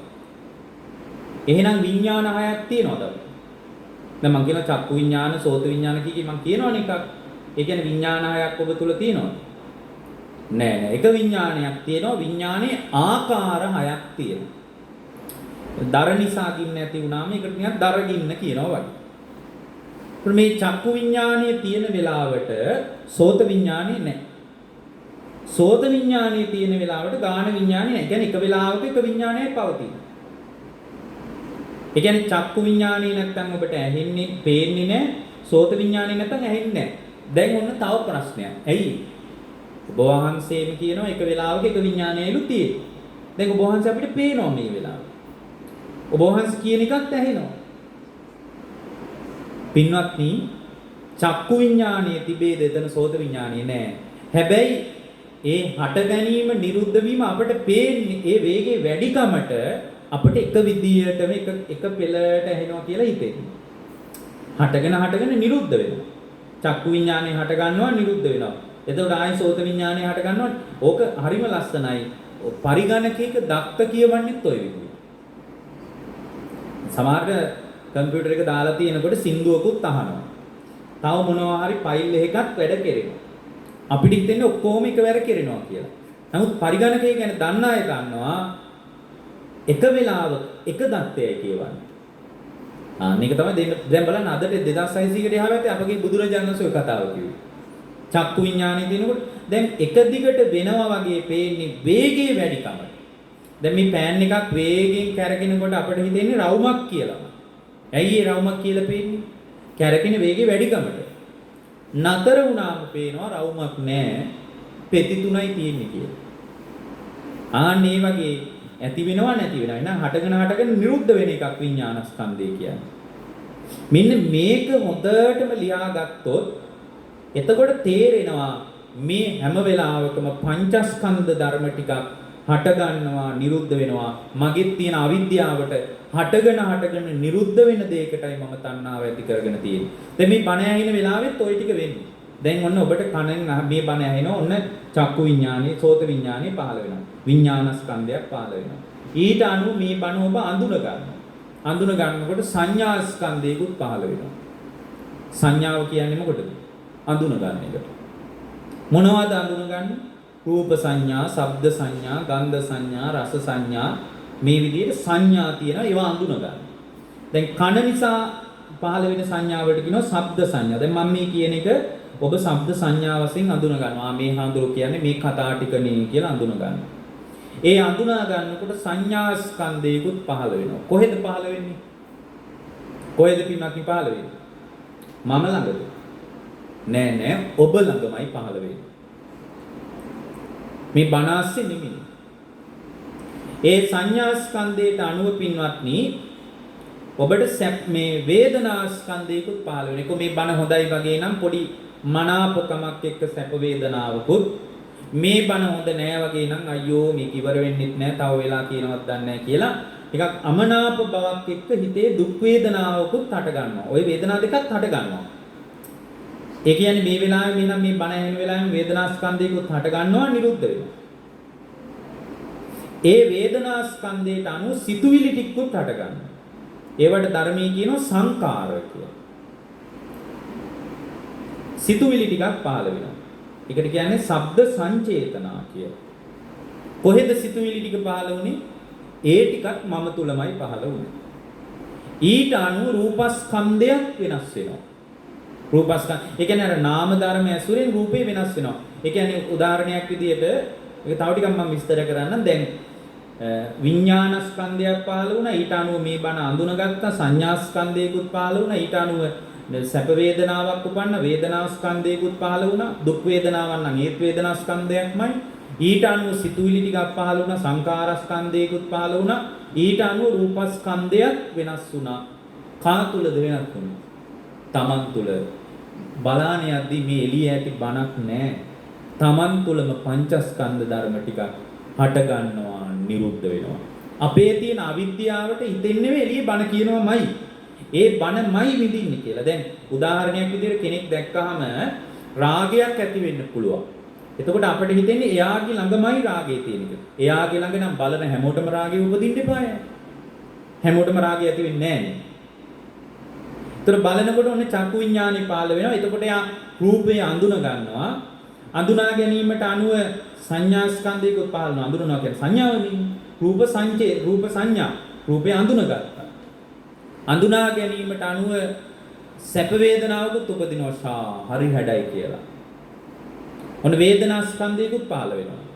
ඊට අනුව හිතේ සිතුවිලි ටිකකුත් පහළ වෙනවා. රාගයට සම්බන්ධ සිතුවිලි ටිකකුත්. කොහෙද දන්නේ ඉන්නේ? එයාගේ රූපේ මේ වගේ, අපේ නෝනට ඒ වගේ රූපයක් නැහැ. අපේ මහත්තයට ඒ මේ කියන්නේ රාගයට අදාළ නම් එහෙම සිතුවිලි පහළ වෙනවා. ඒවට කියන්නේ සංකාරස්කන්ධය. ඊට අනුව රූපස්කන්ධය වෙනස් වෙන්නේ නැද්ද? වෙනස් වෙනවා. ඒකනේ මේ රාගය ඇති වෙනකොට ශරීරයේ හෝමෝන ක්‍රියාකාරීත්වය ඇති වෙන්නේ. අන්න බලන්න නාම ධර්ම ඇසුරෙන් රූපයක් වෙනස් වෙනවා. දැන් අපිට හිතෙන්නේ මේ එළිය දෙයක් තමයි වෙන්නේ කියලා. ඇත්තටම වෙලා තියෙන්නේ මන් තුලම පංචස්කන්ධ ධර්මයක් හටගෙන නිරුද්ධ වෙලා. ඒකයි භාගතුන් වහන්සේ දේශනා කරන්නේ නතේ කාම යානි චිත්‍රානි ලෝකේ සංකප්ප රාගෝ පුරිසස්ස කාමෝ කියලා. මහණෙනි එළිය චිත්‍රවල රාගේ නෑ. රාගය කියන්නේ සංකල්පයක්. බලාගෙන යද්දී මගේම පංචස්කන්ධ ධර්ම ටිකක් හටගෙන නිරුද්ධ වෙනවා. අපි එළිය එකක් හොයනවා. ඔන්න ඕක හොඳ මේක මෙහෙම කිව්වත් තේරෙන්නේ නැහැ. ඕක කතා කරලා ඕක හොඳටම තේරුණාම තේරෙනවා යම්කින්චි සමුදය ධම්ම සබ්බන්ත නිරෝධ ධම්ම සියල්ලම හටගෙන නිරුද්ධ වෙනවා කියලා තේරෙනවා. අන්න ඒක තේරෙනකොට එයාට මිදීමේ ඥානයක් උපදිනවා. ඒ මිදීමේ ඥානයක් උපන්න. ඒ අතන මේක තේරෙනකොට එයාට කලකිරීමක් උපදිනවා. ඒකට ධර්මයේ කියන්නේ නිබ්බින්දති කියලා. ඒ කලකිරෙනවා කියනකොට දැන් අපිට අතන මේකට වචනයක් නැහැ මේ නිබ්බින්දති කියන වචනේ. මෙන්න මෙහෙම හැම වෙලාවකම පංචස්කන්ධ ධර්ම ටිකක් හට ගන්නවා නිරුද්ධ වෙනවා. හැම අත්දැකීමකම ඔච්චරයි. අපි හිතනවා පොළොස් වල රහ තියෙන්නේ කියලා. එක්කෝ අපිට හිතෙනවා දිවට රහ දැනෙන්නේ කියලා. පින්වත්නි පොළොස් වලත් රහ නැහැ. දිවටත් දැනෙන්නේ නැහැ. මේ දෙක එකතු වෙලා ස්පර්ශ වුණාම ලී දෙකක් එකතු වෙලා ගින්දර හටගත්තා වගේ ඒ නිසා ජීවහා විඥානي ඇති වෙලා මානසිකාර ප්‍රත්‍ය මේක විස්තර කරන්න බෑ මේ වගේ බණක විඥාන ස්කන්ධයක් පහළ වෙලා රස වශයෙන් අඳුන ගන්නවා. එතකොට සංඥා ස්කන්ධයකුත් පහළ වෙනවා. අම්බිලම්පි විජානාති කාරිකම්පි විජානාති කිය අඳුන ගන්නවා. ඇඹුල් රස, තිත්ත රස අපිට හිතෙන්නේම පොළොස් වලමයි රහ තියෙන්නේ කියලා. එතකොට අඳුනා ගන්නකොට සංඥා ස්කන්ධයකුත් Taman තුල පහළ වෙලා පොළොස් වල නෙමෙයි ඒක පහළ වෙන්නේ. ඊට අනුව සැප වේ රසයි නම් සැපයි. රස නැත්තම් රස නැහැ කියන එක ඇස්සේ නිකන් අමනාප බවක් එක්ක හිතේ පොඩි ගැටීමක් හද ගන්නවා. ඒතකොට ඒත් එක්කම වේදනා ස්කන්ධයකුත් පහළ වෙනවා. පොළොස් වලද Taman තුල. ඒතකොට ඒකට අනුව සිතුවිලි ටිකකුත් පහළ වෙනවා. අපේ අම්මා ඉවනම් ඔහොම නෙමෙයි. මං හිතන්නේ අපේ නෝනා උයන්නේ නැත්තේ. අපේ අම්මා ඒ කාලේ පොළොස් ඇඹුලක් හදනවා. ඔය වගේ හිතේ নানা ආකාර පොළොස් කැලලක් මුල් කරගෙන සිතුවිලි ටිකක් පහළ. සංකාරස්කන්ධයකුත් පහළ වෙනවා. කාපු කෑමට අනුව රූපස්කන්ධය වෙනස් වෙනවා. නාම ධර්ම ඇසුරෙන් රූපස්කන්ධය වෙනස් වෙනවා. ඇත්තටම පොළොස් වල රහ හෙව්වට ගැඹුරින් බලනකොට මගේ ඇතුළෙම පංචස්කන්ධ ධර්ම ටිකක් හටගෙන නිරුද්ධ වෙවි යන එකක් තියෙනවා. කොහොම කිව්වට තේරෙන්නේ නැහැ. ගොඩාක් කතා කරන්න ඕන එකක්. ඔන්න ඔය හටගෙන නිරුද්ධ වෙනවා කියලා දැනගන්නකොට රූපය පිළිබඳ කලකිරෙනවා. වේදනාව පිළිබඳ මේ මෙච්චර කාලෙ දාන්නේ රූපය කියන්නේ එක දිගට පවතින එකක් කියලා. දැන් යාට තේරෙනවා රූපය හටගෙන නිරුද්ධ වෙන එකක්. වේදනාව එක දිගට පවතින්නේ නැහැ. හට ගන්නවා නිරුද්ධ වෙනවා. ඒ නිරුද්ධ වෙන වේගය හොයන්න බෑ. ඇයි චක්කු සම්පස්සජා වේදනාවක් හට ගන්නවා. ඒක නිරුද්ධ වෙනකොට සෝත සම්පස්සජා වේදනාවක් හට ගන්නවා. හටගත්ත තැනම නිරුද්ධ වෙලා යනවා. එතකොට තේරෙනවා හට ගැනීමක් නිරුද්ධ වීමක් විතරයි තියෙන්නේ කියලා. එහෙම තේරෙනකොට යාට වේදනාව පිළිබඳවත් කලකිරෙනවා. ඒක නිකන් බෙල්ල වැල දා ගන්න වගේ හිතෙන එකක් නෙමෙයි. ඒක හරි ප්‍රශස්ත කලකිරීමක්. ඒ කලකිරීම කියන ස්වභාවය නිසා තමයි හිතේ නොයල්මක් උපදින්නේ. ඒකට කියන්නේ විරාගාය කියලා. ඒ නොයල්ම නිසා තමයි හිතේ මිදීමක් උපදිනවා. ඒකට කියනවා විමුක්තිය කියලා. මිදීම නිසා මිදුණා කියලා ඥානයක් උපදිනවා. ඒකට කියනවා විමුක්ති ඥාන දර්ශනය කියලා. ඒ මිදුණා කියලා ඥානයටපත් වුණ කෙනෙක් හැම වෙලාවකම විදර්ශනා කර ඉන්නවා. ඒ විදර්ශනා කර ඉන්නකොට එයාට 아무තෙන් භාවනා කරන්න දෙයක් නැහැ. එයා නිතරම හැම වෙලාවකම මේ පංචස්කන්ධ ධර්ම ටිකක් නේ හටගෙන නිරුද්ධ වෙන්නේ කියලා එයා දකිනවා. ඒක දැක්කට පස්සේ ඒ දැක්ම තුලම එයාට මරණය තරම් සනීප ලෙඩක් නැහැ. එයා මැරෙනවා. ආයි උපතක් කරා යන්නේ. ඔන්න ඔබ තමයි බුදුරජාණන් වහන්සේ එක එක විදියට කිව්වේ. ඕක ඉතින් අපිට මේ පැයක් වගේ කාලෙකින් කතා කරන්න බෑ. නමුත් පින්වත්නි ඔන්න ඔය කතා ඒක නොකියා මේ බණ ඉවර කළොත් එහෙම ඒක මේ භාග්‍යවතුන් වහන්සේගේ ධර්මීයට කරන විශාල කිරිහැරයක් කියලා හිතලයි මම මේ ගැඹුරු දහම් කතාවකුත් ටිකක් එකතු කළේ. ඇත්තටම අපි මේ වගේ ගැඹුරු ධර්ම පරයයන් පිළිබඳ විශාල විශ්ලේෂණයක් කරනවා. ඉතින් ඒ නිසා මෙතනමයි නිවීම තියෙන්නේ. ඒකයි උන්වහන්සේ කිව්වේ මහණෙනි පංචස්කන්ධේමයි දුක මෙතනමයි අවබෝධය හදාගන්න ඕනේ කියලා කිව්වේ ඒකයි. එහෙම නැතුව පින්වත්නි අපි මෙච්චර කල් හිතාගෙන හිටියා බුද්ධ පූජා තියලා නිවන් දකින්න. එහෙම කන්නේ බෝධි පූජා තියා නිවන ප්‍රාර්ථනා කළා. හම්බ වෙන්නේ නැහැ නිවන. හේතුව තමයි නිවන කියන්නේ පංචස්කන්ධයේ උදයවැය දැකීම මත මුණ ගැහෙන එක. ඉතින් මේක එක බණකින් සමහර හාමුදුරුවරුන්ට මේක බුදුරජාණන් වහන්සේ කියලා දුන්නා. උන්වහන්සේ එක බණයි ඇහුවේ. නැවත උපතක් කරා ගියේ නැහැ. එතන මේක දැනගත්තාම විශේෂ දෙයක් වෙනවා. මොකද්ද දන්නවද? ඒ දැනගත්ත ජීවිතයේ තෘෂ්ණාවෙන් තෙත් වෙන්නේ. අන්න ඒක තමයි වෙන්නේ. ඇයි? හට ගන්නවා නිරුද්ධ වෙනවා කියලා දන්නවනම් තණ්හාවෙන් බැඳිලා වැඩක් නැහැ. අනේ එතන තමයි තණ්හාවෙන් බැඳෙන්න එපා, තණ්හා කරන්න එපා කියවට වැඩක් නැහැ. ඇයි මේ හට ගැනීමයි නිරුද්ධ වීමයි දකින්නකොට අර කලකිරීමත් එක්කම එය කලකිරෙනවා කියන්නේ මහාන විඤ්ඤාණය නැහැ. එයා මේ පරිහරණය කරන දේවල් ගැන කලකිරෙනවා. එයාට අනේ ඔයාගේ දරුවට කරදරයක් කිව්වොත් එයාට කලකිරීමක් ඇති වෙනවා. එයා දන්නවා හැම අත්දැකීමක් තුළම පංචස්කන්ධ ධර්ම ටිකක් හටගෙන නිරුද්ධ වෙනවා කියලා. එතකොට මේ හටගෙන නිරුද්ධ වෙන දෙයක් ඔස්සේ එයාට තණ්හා උපදින්නේ නැහැ. එයාට දැක්කා කියන දැකීම මාත්‍රය තුල අතහැරෙනවා. ඇහුවා කියන ඇහිීම මාත්‍රය තුල අතහැරෙනවා. දැනුණා කියන දැනීම මාත්‍රය තුල අතහැරෙනවා. හිතුණා කියන හිතීම මාත්‍රය තුල අතහැරෙනවා. එතනින් එහාට යාගේ පංචස්කන්ධේ භව තණ්හාවක් මෝරන්නේ නැහැ. භව තණ්හාවක් මෝරන්නේ නැති නිසා ඔකට කියන්නේ පෝනෝ භාවිකා නන්දිරාග සහගතා తත්‍ර తත්‍රාබිනන්දිනී පුනර්භවයේ හදන පෝනෝ භාවිකා. පුනර්භවයේ හදන යම් තණ්හාවක් ඇද්ද මහණෙනි ඒ තණ්හාව මෝරන්නේ නැහැ කියලා. එහෙනම් දැන් ප්‍රශ්නේ පුනර්භවයේ ඉන්නේ. එතකොට මේ දැක්කා කියන තැන අතාරින්න අපිට බෑනේ පිටවත්. දැකීම නිසා ප්‍රපංච ලෝකයක් හැදෙනවනේ. ඇහිීම නිසා ප්‍රපංච ලෝකයක් හැදෙනවා අපිට. එතකොට මේ අවබෝධයටපත් වෙනකොට දැක්කා කියන තැන අපිට අතහැරෙනවා. ඇහුවා කියන තැන අතහැරෙනවා. අපිට එහෙම අතහරින්න බෑ. අපි ඇහුවා කියන එක තණ්හාවෙන් තෙත් කරනවා. ඔකට අර මේ ලස්සන සිද්ධියක් තියෙනවා. එක රහත් තෙරණියක් හිටිය ඒක හරිම අනුවේදනීයයි. බුද්ධ ශාසනික වෙච්ච ඊටාම සුන්දර රහත් තෙරණියකට මුහුණ දුන්න අනුවේදනීයම සිද්ධිය විදිහටයි මම නම් සලකන්නේ. උත්පලවන්නා කියන රහත් තෙරණිය ඊටාම ලස්සන භික්ෂුණියක්. ඇය සල්ලාල තරුණෙක් අතින් දූෂණය වෙනවා. ඒ වෙනකොට ඇය රහත් වෙලායි හිටියේ. එතකොට ඒ රහත් තෙරණිය සල්ලාල තරුණෙක් අතින් දූෂණය වුණාම පහුවෙන උදේම ඒ කියන්නේ ඇයගේ ඇඳ යටයි ඔහු හැංගිලා ඉන්නේ. හැංගිලා ඉඳලා මේ රහත් භික්ෂුණිය දූෂණය කරා. ඇය කෙලින්ම උත්පලවන්න කියන්නේ ඊටාම ප්‍රියමනාප ඊටාම රූපයක් තිබුණ තරුණියක්. ඇය බුදුරජාණන් වහන්සේට පැහැදිලා ධර්මයට ඇවිල්ලා ටික කාලෙකින් අරහත්ත්වයටපත් වුණා.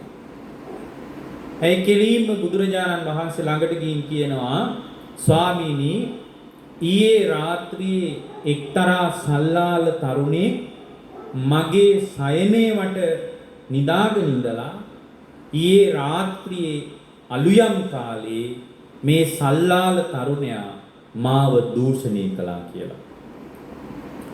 බුදුරජාණන් වහන්සේ විමසනවා උත්පලවන්නා ඔයා ඉවසුවාද කියලා. එතකොට ඇයි කියනවා මම ඉවසුවේ නැහැ කියලා. ඒතර භාග්‍යතුන් වහන්සේ විමසනවා මේ උත්පලවන්නා කොහොමද ඉවසුවේ නැත්තේ කියලා අහනවා. අන්න එතකොට එයා ලස්සන කතාවක් කියනවා. ස්වාමීනි මගේ කනට යමක් ඇහුණාද ඇහුණා කියන තැනම මම ඒක අත්හැරලා දැම්මා කියනවා.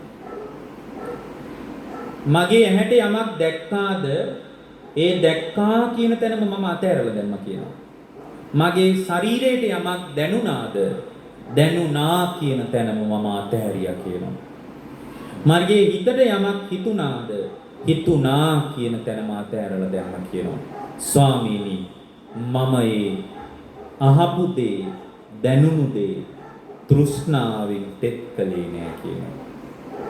අන්න එහෙම අතහැරෙන දවසක් එනවා කවදා හරි. එන්නේ එහෙම අතහැරෙන දවසක් ආවට පස්සේ ආයෙ මැරුණාම උපදින්නේ නෑ. ඇයි? එයාගේ ජීවිතේ තෘෂ්ණාවෙන් තෙත් වෙන්නේ නෑ. හේතුව දුකට හේතුව තණ්හාවනේ. තණ්හාව නැත්තම් පින්නත් දුකෙන් නිදහස් නේ. මේක මේ හරිම ලස්සන දහම් කතාවක්. මේක පැය ගාණක් එක දිගට කතා කරගෙන යන්න පුළුවන්. ඉතා සුන්දර දහම් කතාවක්. ඇත්තට මේක හොඳට අවබෝධ වෙනකොට මේ මොහොතේ නිවෙන්න පටන් ගන්නවා. ඇත්තනේ මේ කියන්නේ කියලා. එහෙම හිතෙන්නේ නැති වෙන්නත් පුළුවන්. ඒක එක එකනාගේ විදර්ශනා ප්‍රඥාවේ හැටිනේ. ඒක ඉතින් අපිට කරන්න දෙයක් නැහැ. නමුත් පින්වත්නි මෙන්න මේ ධර්මයේ යට ගියොත් පුද පූජා ටික විතරක් ඉතුරු වෙලා. ඒක ලොකු අභාග්‍යයක්. ඒකෙන් විශාල හානියක් වෙනවා. පින්වත්නි ඔබට කියන්නේ හිස් අතින් නම් මැරෙන්න එපා. කොහොම හරි ධර්මී පිළිසරණ හදාගන්න. කොහොම හරි ධර්මී රැකවරණේ හදාගන්න. පින්වත්නි මේ ලෝකේ සාධාරණ නෑ. මේ ලෝකේ අසාධාරණ. අසාධාරණ ලෝකේ යුතුයකම් වගකීම් ටික විතරක් කරලා හිස් අතින් නම් මැරෙන්න එපා. මේ ලෝකේ සාධාරණේ බලාපොරොත්තු වෙන්නත් එපා. මේ ලෝකේ සාධාරණයි කියලා එකක් නැහැ. මේ ලෝකෙ මොන සාධාරණයක්? පින්වත්නි මේ සෙනෙහස ආශ්‍රයවත් සාධාරණයක් නැහැ. මේ සෙනෙහසක් තනිව බොරුවක්. ඒක හොඳටම තේරෙනවා දැන්. අම්මා කෙනෙක් දරුවා අතර ඇතිවෙන සෙනෙහස ඒක මේ මං හදාගත් එකක්. ඒක ඇත්ත එකක් නෙමෙයි. ඒක ඇත්ත එකක් නෙමෙයි කියලා හොඳටම තේරෙන්න මං කියන්න. දැන් රෝහලක ළමයි දෙන්නෙක් උපදිනකොට ළමයි දෙන්න මාරු වුණා කියලා හිතන්න. තොඩේ මම මේ සෙනෙහස කියන්නේ මගේ ඔළුවට ඔබාගත් එකක්. දැන් ඔබට ළමෙක් හම්බ වෙනවා. හම්බ වෙනකොට රෝහලේදී මාරු වෙනවා. එහෙම හම්බෙන් වුණා කියලා අපි හිතමු එහෙම වෙන්න පුළුවන්. මාරු වුණාම දැන් ඔන්න කවුරු හරි නෝනා කෙනෙක් ඇවිල්ලා කියනවා මේන් ඔයාගේ දරුවා කියලා දෙනවා. එතකොට යාගේ හිතේ මගේ දරුවා කියලා සෙනෙහසක් උපදින්නේ නැද්ද? උපදිනවා. දැන් එයාගේම දරුවද මේ හම්බෙලා තියෙන්නේ? නෑ. ඊට පස්සේ එයා දාගන්නවා මගේ දරුවගේ රූපේ මෙහෙමයි ඔන්න බලන්න ඇහින් දාගන්නවා ඇතුළට. මගේ දරුවගේ ඇඬිල්ල මෙහෙමයි කටහඬ මෙහෙමයි ඔන්න කණිනුත් දාගන්නවා. මගේ දරුවගේ සුවඳ මේ කියලා ඔය අම්මලා ඇඳුම් එහෙම සුවඳ කර අනේ මගේ ළමයාගේ ඇඳුම් නේද කියලා සුවඳ කර ඉන්නේ. නාසයෙන්ුත් දාගන්නවා. මේ විදිහට ඇස කන නාසය දිව කය කියන මේ ඔක්කොගෙම ඇතුළට දාගන්නවා දරුවා කියලා සංඥාවක්. ඒ සංඥාවට අනුව එළියේ දරුවා ගලප බලනවා. ගැලපෙනවා නම් අවුලක් නැහැ. දැන් එයා ඒක දාගත් එක. දැන් එයා පාරේ යනකොට එයාගේ ඇත්තම දරුවා හම්බ වෙනවා. ඇත්තම දරුවා හම්බ වෙනවා. එතකොට අර සෙනෙහස උපදිනවද? උපදින්නේ නැහැ. දැන් මාරු වෙච්ච ඇත්තම දරුවා හම්බ වෙනවා පාරේ. උපදින්නේ නැහැ. සෙනෙහස කියන්නේ මම ඇතුළට දාගත් එක විතරයි. එතකොට මේ සෙනෙහසත් පින්වත්නි මරණින් එහා පැත්තේ නැහැ. දැන් අපි පිළිගන්නවා ඉපදෙමින් මැරෙමින් යන සංසාර ගමනේ තිරිසනුන් අතරත් උපදිනවා. දැන් ඔබේ ආර්ථිකයේ මොන වගේ එකක් වුණත් ඔබේ භෞතික ශක්තිය මොන වගේ එකක් වුණත් පින්වත්නි ඔබේ ගෙදරම ඉන්න බල්ලගේ කුසේ ඉපදෙන තැනට මේ භව කර්ම හදලා දෙන්න බැරි කමක් නැහැ. ඒක ඕනම කෙනෙකුට වෙන්න පුළුවන්. හිතන්න එපා මැරිලා ආයෙ මෙහෙට එනවා කියලා. ආයෙ මෙහාටම ඇවිල්ලා මේ ජීවිතේ ගෙවන්න පුළුවන් කියලා හිතන්න එපා. එහෙම එකක් නැහැ පින්වත්නි. දැන් බලන්න මේක හොඳටම තේරෙනවා. දැන් අම්මා සහ දරුවා අතර තියෙන අම්මට ඉන්න ලොකුම කාම බැම්ම තමයි දරුවා කියන්නේ. ඔය අම්මා මැරෙනවා. අම්මා මැරිලා කැලේ සිංහෙක් වෙලා උපන්න කියලා හිතන්න. කොටියෙක් වෙලා උපන්න. දරුවත් මැරෙනවා. දරුවගේ විපාක හැදුනේ මේ මුවෙක් වෙන්න කියලා හිතන්න. පින්වත්නි කැලේ සිංහෙකුයි මුවෙකුයි අතර මොන සෙනෙහසක්ද? ඒක මෙහෙ තිබ්බ එකක්. සිංහෙකුත් මුවෙකුත් අතර සෙනෙහසක් නෑනේ. මේ ලෝකේ සාධාරණ නෑ. මේ ලෝකේ අසාධාරණේ මතයි පිටලා තියෙන්නේ. අසාධාරණ ලෝකේ සාධාරණී ලුවට වැඩක් නැහැ. සාධාරණේ හම්බ වෙන්නේ නැහැ. හම්බ වෙන්නේ නැහැ කියලා හොඳටම තේරෙනවා. මෙහි සාධාරණී වෙනුවෙන් කෑ ගහලා නිරේ යන්නත් එපා. පුළුවන් තරම් මේ ධර්මයේ රැකවරණය හදාගෙන මේ සංසාරේ ගොඩ යන්න බලන්න. මේ සංසාරේ මුලක් හොයන්න බෑ පින්වත්. මේ සංසාරේ දුක මෙපමණයි කියලා කියන්න බෑ. මේ දුක පින්වත්නි වෙන කවුරුවත් හදාපු එකකුත් නෙමෙයි. මේ දුක තම තමා විසින් හදාගත් එකකුත් නෙමෙයි. පටිච්ච සමුප්පන්නව හැදුණු එකක්. හේතුන් නිසා මේ දුක හැදිලා තියෙන්නේ. එක හාමුදුරුව කෙනෙක් හිටියා. ඒ හාමුදුරුව විවාහ වෙලා පස්සේ මහණ වුණා. මහණ වුණාට පස්සේ ගෙදර නෝනාට වෙන සම්බන්ධයක් තිබ්බා. මේ නෝනාට හැමදාමත් හිතුණා අර මහණ විච්ච හාමුදුරුව ආවොත් එහෙම මට හරි ප්‍රශ්නයක් වෙන්නේ. මගේ මේ සම්බන්ධය දැනගත්තොත් එහෙම මට වැලේ වැල් නැතුව අසරණ වෙනවා. හොඳම දේ තමයි දැන් හැමදාම ඔක මතක් වෙනවා. දැන් මෙයාගේ සම්බන්ධෙට මොකද වෙන්නේ මේ හාමුදුරුව ආවොත්? අන්තිමටම පින්නත් එක දවසක් මේ කාන්තාව මහා බලවත් වරදක් කරගත්තා. ඒ තමයි එක දවසක් සල්ලි දුන්නා හොරු කණ්ඩායමකට අර හාමුදුරුව මරන්න කියලා. මේ හොරු ටික සල්ලිත් අරගෙන කැලේට ගියා. හැඩරුවක් අහගෙන ඉන්න තැනක් අහගෙන ගියා. යනකොට ගල් ගුහාවක ඉන්නවා ඒ හාමුදුරුව. කිව්වා ගිහින් දුවන්න ලෑස්ති වෙන්න එපා. අපි ආවේ තමුන්නාන්සේ මරන්න. ඒතර අර හාමුදුරුවෝ අනේ ඇයි මම මරන්න කියලා ඇහුවා. මම මේ කාටවත් වරදක් කරන්නේ නැහැ. මම මේ පුළුවන් විදියට ධර්මයක් දියුණු කරගෙන ඉන්න හදන කෙනෙක්. ඇයි මේ මම මරන්න හදන්නේ කිව්වා. ඔබ වහන්සේගේ ගිහි කාලේ නෝනා තමයි කිව්වේ මරන්න කියලා. ඒතකොට දැන් මේ අද නම් කියයි මං ඕන මිනිස්සෙක් එක්ක ඉන්න කිව්වා මට මගේ වැඩක් බලාගෙන ඉන්න දෙන්නේ නැහැ කියලා ගැටෙන්නේ නැද්ද? ගැටෙනවා. මං තියෙන ඒවත් දීලා ආවා ඒත් මට නිදහසේ ඉන්න නැහැ කියලා ලොකු ප්‍රශ්නයක් හොඳ වැඩක් කරන්නම් කියලා ඇවිල්ලෙන්නේ නැද්ද? ඇවිලෙනවා. මේ හාමුදුරුවෝ කිව්වා මේ මට හෙට උදේ වෙනකම් පොඩ්ඩක් දෙනවද කියලා ඇහුවා. ඒතර මේ හොරු කිව්වා හෙට උදේ වෙනකන් ඉන්නේ අපිට හිමීට වැලි ගහලා පණින්න නේද කියලා ඇහුවා. ඒතර අර හාමුදුරුවෝ අපෝ නෑ මං එහෙම කරන්නේ නෑ කිව්වා. මට හෙට උදේ වෙනකන් දෙන්න කිව්වා. බෑ කිව්වා. දැම්ම ඉවරයක් කරන්න ඕනේ කිව්වා. එහෙනම් මං ඇප වෙන්නම් කිව්වා. ඒතර අර හාමුදුරුවන්ගෙන් හොරු නායකයා අහන කොහොමද ඇප වෙන්නේ? අන්න අර ගල ගේන්න කියලා ගලක් පෙන්නුවා. ඒ ගල ගෙනල්ලා පින්නවටි දනිස් දෙක තලා ගත්තලු. දනිස් දෙක තලා ගත්තලු අර ගල අතේ අරගෙන. දැන් ඇද්ද කියලා ඇහුවලු. දැන් මේ හොරුන්ටත් හරි පුදුමයි. එදා රාත්‍රියේ භාවනා කරලා හොඳට වීරිය වඩලා පින්වත්නි රහත් වෙලා පිරිනිවන් පෑවලු. කියන්නේ මේකේ ලස්සන අදහසක් තියෙනවා. ඒ තමයි ලෝකයේ සාධාරණ ඉල්ලන්න එපා. ලෝකේ අසාධාරණයි.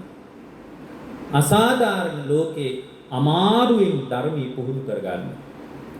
පුළුවන් විදියට මේ ධර්මී පුහුණු කරගන්න. මේ ලෝකේ නම් සාධාරණ ඉල්ලන්න එපා. පින්වත්නි අවුරුදු 70ක් ඇතුළත මොන සාධාරණයක්ද? මේ ලෝකේ අසාධාරණී මතමයි පිහිටලා තියෙන්නේ. මේ ධර්මයත් එක්ක ඉන්නකොට තමයි ලෝකේ හයිය හිතක් තියෙන දැඩි වීරියකින් මේ ධර්ම ඉදිරියට පුහුණු කරන්න පුළුවන්. ධර්මී නැත්තම් පැවිද්දෙක් පවා කඩා වැටෙනවා. පැවිද්දෙකුත් කඩා වැටෙනවා. ධර්මයක් නැති වුණා. දැන් අද වෙලා තියෙන එකනේ. අද දැන් බුදුරජාණන් වහන්සේ හිටියානම් පින්වත්නි එදා නම් අර පාරිලෙයි වනයේටවත් ගිහින් හිටියා. අද ආවනම් වැඩි දිහාක්වත් හොයාගන්න වෙන්නේ. අද මේ ලංකාවේ පන්සල් වලට බුදුහාරෝ ආවොත් කියයි ලංකාවේ හාමුදුරුවෝ සමහර අය කොහෙද යන පොට්ටනිකාරයෙක්ද කොහෙද මේ නිකම්ම මේ සෙරෙප්පු දෙකක්වත් නැහැ. මැටි පාත්‍රයක් අතේ තියාගෙන ඔන්න ඔය ඉන්න කොහේ හරි දෙන්න කියයි. ඇයි? අපි සරණ ගියේ බුදුරජාණන් වහන්සේ හිම කෙනෙක්. ඒතකොට ලංකාවේ මිනිස්සුත් හිතාගෙන ඉන්නේ එහෙම එකක්. ඒ කියන්නේ දැන් ලංකාවේ ගිහියෝයි පැවිද්දෝයි අපි ඔක්කොම දැන් අමාරු වැටලා ඉන්නේ. කොතනද වැරදුනේ කියලාවත් හිතා ගන්න බෑ. ඒ නිසා දැන් ඒකට හොඳම උදාහරණය තමයි දැන් බෝධිසත්වයන් වහන්සේ තමයි දැනගත්තේ අපේ වැඩපිළිවෙල බලයත් එක්ක කරන්න බෑ කියලා. ඒ නිසා තමයි උන්වහන්සේ දා මාලිගාවෙන් පහළට වැඩි. මේ භික්ෂුවගේ හෝ ආධ්‍යාත්මික වැඩපිළිවෙල බලයත් එක්ක පවතින එකක් නෙමෙයි.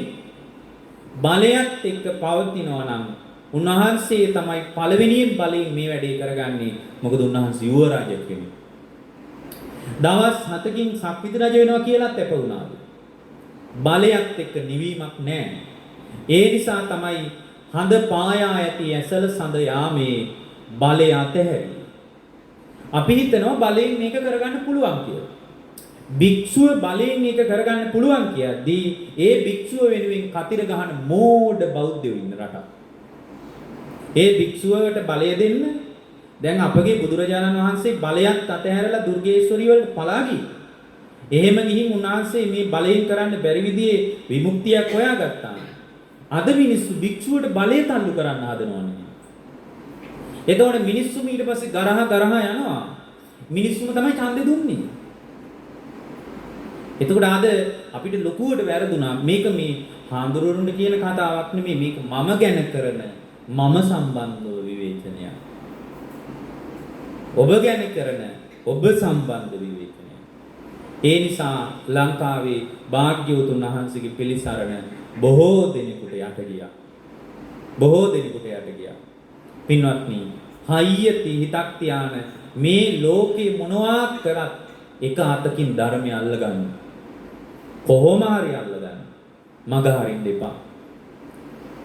මේ ධර්මය දැනගන්න එහෙම හයිය හිතක් තියාගෙන අසාධාරණ ලෝකයේ සාධාරණ මිනිහෙක් විදියට ධර්මයේ ඉදිරියට අපේ වචන වලින් ගියොත් කාගෙන යන්න ධර්මය ඔබට උදව් කරයි. මේ දුක කාටවත් කියලා හරියන්නේ නැහැ. පන්සලේ හාමුදුරුවන්, රටේ පාලකයන්, ඒ කියන්නේ ඒගොල්ලන් කියන්න ඕන ප්‍රශ්න වෙන ටිකක් තියෙනවා. නමුත් මේ අපි කියන බරපතල ප්‍රශ්නේ කාටවත් කියලා බෑ. තම තමා විසින් ඒකට වැඩපිළිවෙලක් හදාගන්න කියලා වැඩක් නැහැ. දැන් ඔකට මම ලස්සන කතාවක් කියන්නම්. එක තැනක තියෙනවා මේ අඟුලිමාල කියන්නේ විශාල මාලා ඝාතකයෙක්. දරුණු ම්ලේච්ඡ ප්‍රචණ්ඩ මාලා ඝාතකයෙක්. භාග්‍යවතුන් වහන්සේගේ වචන දෙකෙන් තුනෙන් එයා කන පිට හැරුණා.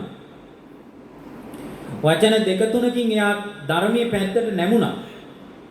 අවසානයේ විශාල මාලා ඝාතකයෙක් විදියට හිටපු මේ දාමරික මහා ප්‍රචණ්ඩ හැඩිදඩි මිනිස්සේ ජීවිතේ වරදින්න පුළුවන් අවබෝධයටපත් වුණු කෙනෙකුට රහත් වෙන්නම ආපු විදර්ශනා ඥානයක් තිබුණ උත්තමයෙකුටත් වැරදුනා නම් අපි ගැන මොන කතාවද පින්වත්නි? එහෙම වරදින්න පුළුවන්. හැබැයි උන්වහන්සේලාගේ ජීවිතේ ගුණධර්ම වල විවෘත වීම තිබුණා. වැරදුනා තමයි. දැන් ඔය අඟුලිමාල හාමුදුරුවෝ උන්වහන්සේ බොහොම අඩවසම් බොහොම හැඩිදැඩි තරුණේ. උන්වහන්සේ ඒ ගිහි කාලේ මාලා ඝාතකයෙක් විදිහට මිනිස්සු මරද්දී ඇඟිලි කැපාගත්ත තමයි. හැබැයි පින්වත්නි, උන්වහන්සේගේ චරිතය ගැන කියවද්දී හරි සංවේගයක් උපදිනවා. කවදාවත් මේ කාන්තාවක්ගේ ඇඟක් වැරදි හිතකින් ස්පර්ශ කරේ නැහැ කියනවා. ඇඟිල්ල කපාගත්තලු. කැලේට එන ඊටාම ලස්සන කාන්තාවුන්ගේ ඇඟිලි කැපුවලු. කවදාවත් වැරදි හිතකින් ඇඟ අත ගාලා නැහැ. ඇයි? වැරදුනාට ජීවිතේ පුහුණු කරගත්ත ಗುಣධර්ම සැඟවිලා තිබුණා. සංසාරේ ಗುಣධර්ම පුරාගෙන ආපු උත්මයෙක් නේ. ධර්මයට ආවා. ධර්මයට ඇවිල්ලා පුදුමේ කියන්නේ. ඒ කාලේ මේ අඟුලිමාල හාමුදුරුවෝ පිණ්ඩපාතේ යනකොට මිනිස්සු දොරවල් වහනවලු. එතකොට ඒ දොරවල් වහපු දවස්වල හිමීට වතුර ටිකක් වළඳලා පාඩුවේ ඉන්නවලු. කවදාවත් කියලා නැහැ මට මේ මිනිස්සු දානි දෙන්නේ නැහැ කියලා. කිව්වේ නැහැ කාටවත්. උන්වහන්සේ පින්නපාතේ වඩිනකොට මේ සමහර වෙලාවට මේ සාමාන්‍යයෙන් අවුරුදු 15ක් 16ක් වෙන කොල්ලෝ මේ කණේද අර කැලේ මිනිස්සු මඩමඩා හිටියේ දැන් ওই සූරක් පුරව ගත්තට කියලා ගල් වලින් ගහනවලු. ලේ පෙරාගෙන ගඟට ගිහින් ලේ ටික හිමීට හොදලා දාලා හිමීට ආරාමෙට ගිහින් කුටියේ ඉන්නවලු. කවදාවත් බුදුරජාණන් වහන්සේ ළඟට ගිහින් කියලා නැහැ. මම දැන් හැදෙන්න හදනවා. මිනිස්සු මට හැදෙන්න දෙන්නේ නැහැ. මිනිස්සු මට නිවැරදි වෙන්න දෙන්නේ නැහැ නේ කියලා කවදාවත් කියලා නැහැ. ඇයි? මේ දුක කාටවත් කියලා වැඩක් නැහැ. උන්වහන්සේ මේ සමහර වෙලාවට පිණ්ඩපාත යනකොට මිනිස්සු වැලි ගහනවා කියනවා. එතකොට පාත්‍රයට වැලිත් එක්ක වැටෙනවලු. ඒ වැලිත් එක්ක තියෙන දානි පාත්‍රේ බත් ටික මේ වැලි ටික එහෙට මෙහෙට කරලා වළඳනවලු. ඒත් වළඳන්න බැරි නම් එදාට එහෙම දැන් වැලිනේ. ඒක එහෙම අනිත් පැත්ත ගහලා එදා බඩගින්න ඉන්නවා කියනවා. කවදාවත් කියලා නෑ අද බඩගින්නේ කියලා. එකම එක හරි සංවේදී එකම එක දවසයි Tamanගේ දුක කියලා තියෙන්නේ. ඒත් Tamanගේ දුකක් නෙමෙයි. දවසක් බුදුරජාණන් වහන්සේ ළඟට ගිහින් කියනවා සිවුර ඒකාංශ කරලා වැඳලා කියනවා ස්වාමීනි විලිරුදාවෙන් අම්මා කෙනෙක් කෑ ගහනවා. එතකොට තමයි අඟුලිමාල පිරිත කියලා දෙන්නේ. ඒකත් Tamanගේ දුක නෙමෙයි. දැන් මේ ඔක්කොම කතාවෙන් කියවෙනවා මේ දුක කාටවත් කියලා හරියන්නේ නෑ. තම තමා විසින් මේ දුක නිරුද්ධ කරන වැඩපිළිවෙලකට ඉන්න ඕනේ. ඒ එකම වැඩපිළිවෙල ආර්ය අෂ්ටාංගික මාර්ගය. එකම වැඩපිළිවෙල ආර්ය අෂ්ටාංගික මාර්ගය. ඒකෙන් පරිබාහිර එකක් නෑ. ඒ නිසා පින්වත්නි ලෝකේ සාධාරණී බලාගෙන ලෝකයට කන් කිඳිරි ගන්න වැඩක් නෑ. තම තමා විසින් ආධ්‍යාත්මික දියුණුව හදාගෙන කොහොම හරි මේ වැඩපිළිවෙල තුල ස්ථාවර වෙන්න බලන්න. මොකද නිරේට වැටුණොත්, പ്രേත ලෝකෙට වැටුණොත් කල්ප ගණන් විඳවන්න වෙනවා. ඒ නිසා මේ ජීවිතය ගැන ඕනෑවට වඩා බලාපොරොත්තු තියාගන්නත් එපා. ඔබ මොන තත්ත්වයෙන් හිටියත් මේ ගෙවෙන්නේ ඔබේ අන්තිම රාත්‍රිය වෙන්න පුළුවන්. උපත වෙනුවෙන් මාස 10ක් මඟ බලාගෙන හිටියට මරණයට හුස්මයි පින්වත්. හුස්මක්වත් දුර නෑ මරණය. ඒක මතක තියාගෙන ඉන්න. ඒ මතක තියාගෙන ඒ මොහොත කොයි මොහොතේද දන්නේ නෑ පින්වත්. මොකද මරණය කියා එනවද?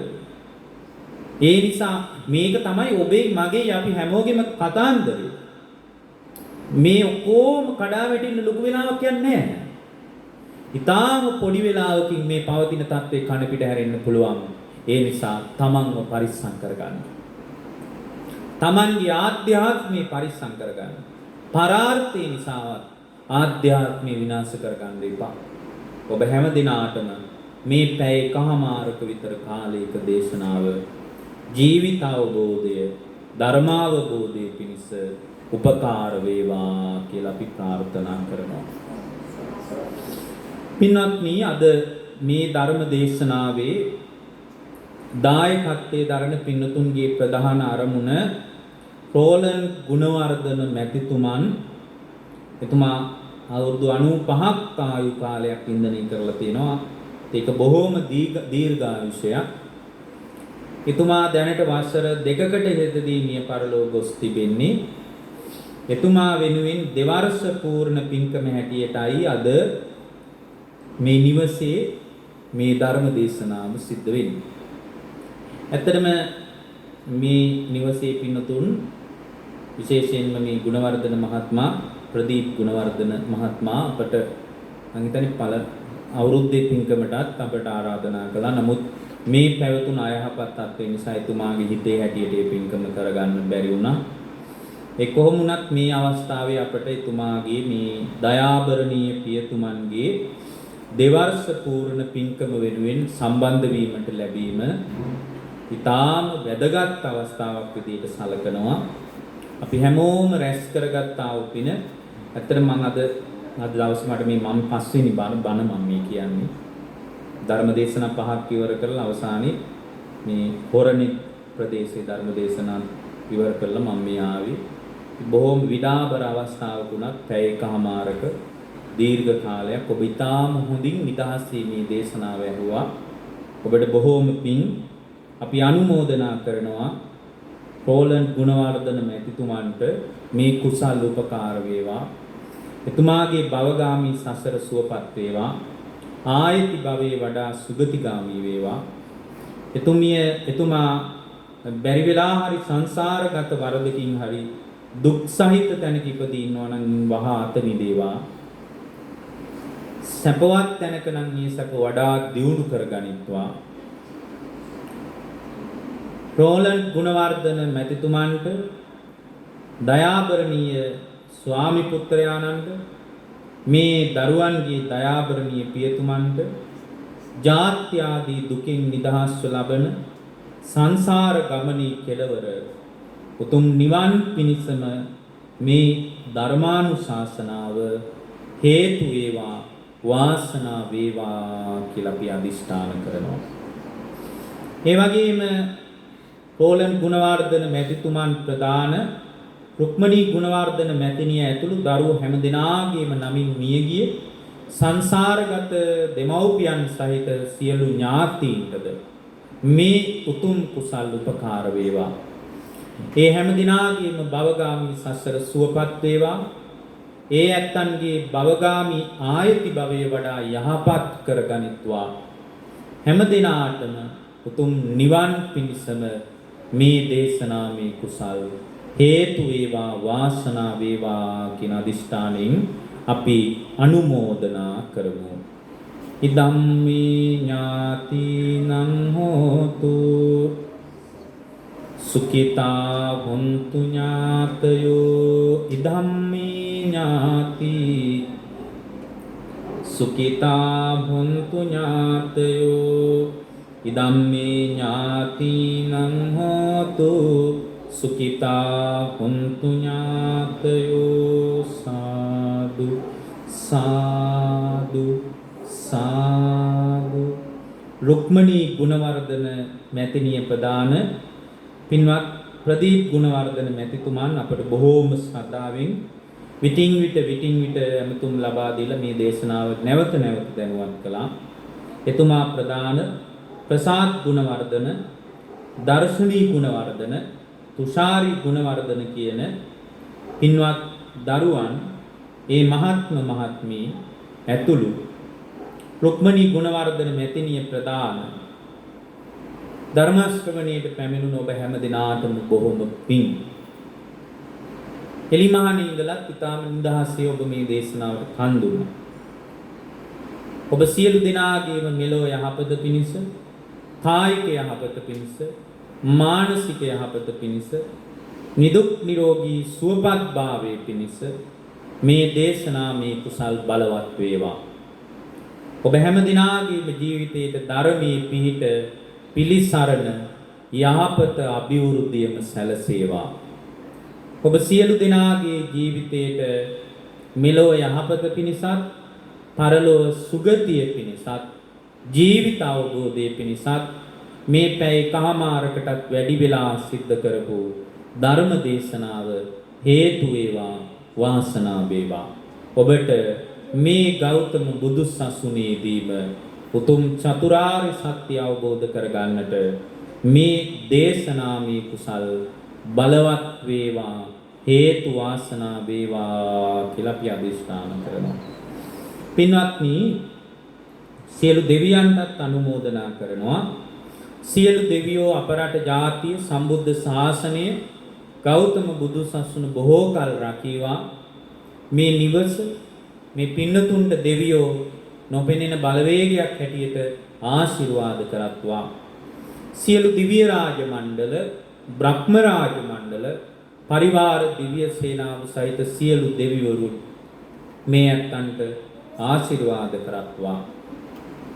එළඹෙන පොහෝ දවසේ සුධර්මා සභාවේදී මේ සොඳුරු දහම් කතාව ආවර්ජනය කරමින් දෙවියෝ සතුටු වෙත්වා. දෙවියන්ටද මේ උතුම් කුසල් නිවන් පිණිසම බලවත් වේවා හේතු වාසනා වේවා කියන අදිස්ථානයෙන් අපි දේශනාව නිමා කරනවා. ඔබ හැම දිනාටම තෙරුවන් සරණයි ගාථා අනුමෝදනා කරනවා. අභිවාදන සීලිස්ස නිච්ඡං වද්ධා පචායිනෝ චත්තාරෝ ධම්මා වඩ්ඩಂತಿ ආයුවන්නෝ සුඛං බලං ආයුරාෝග්‍ය සම්පatti සග්ග සම්පatti මේ වච අතෝ නිබ්බාන සම්පatti හිමිනාතේ සමිඤ්ජතු. ඔබ හැම දිනාටම තෙරුවන් සරණයි.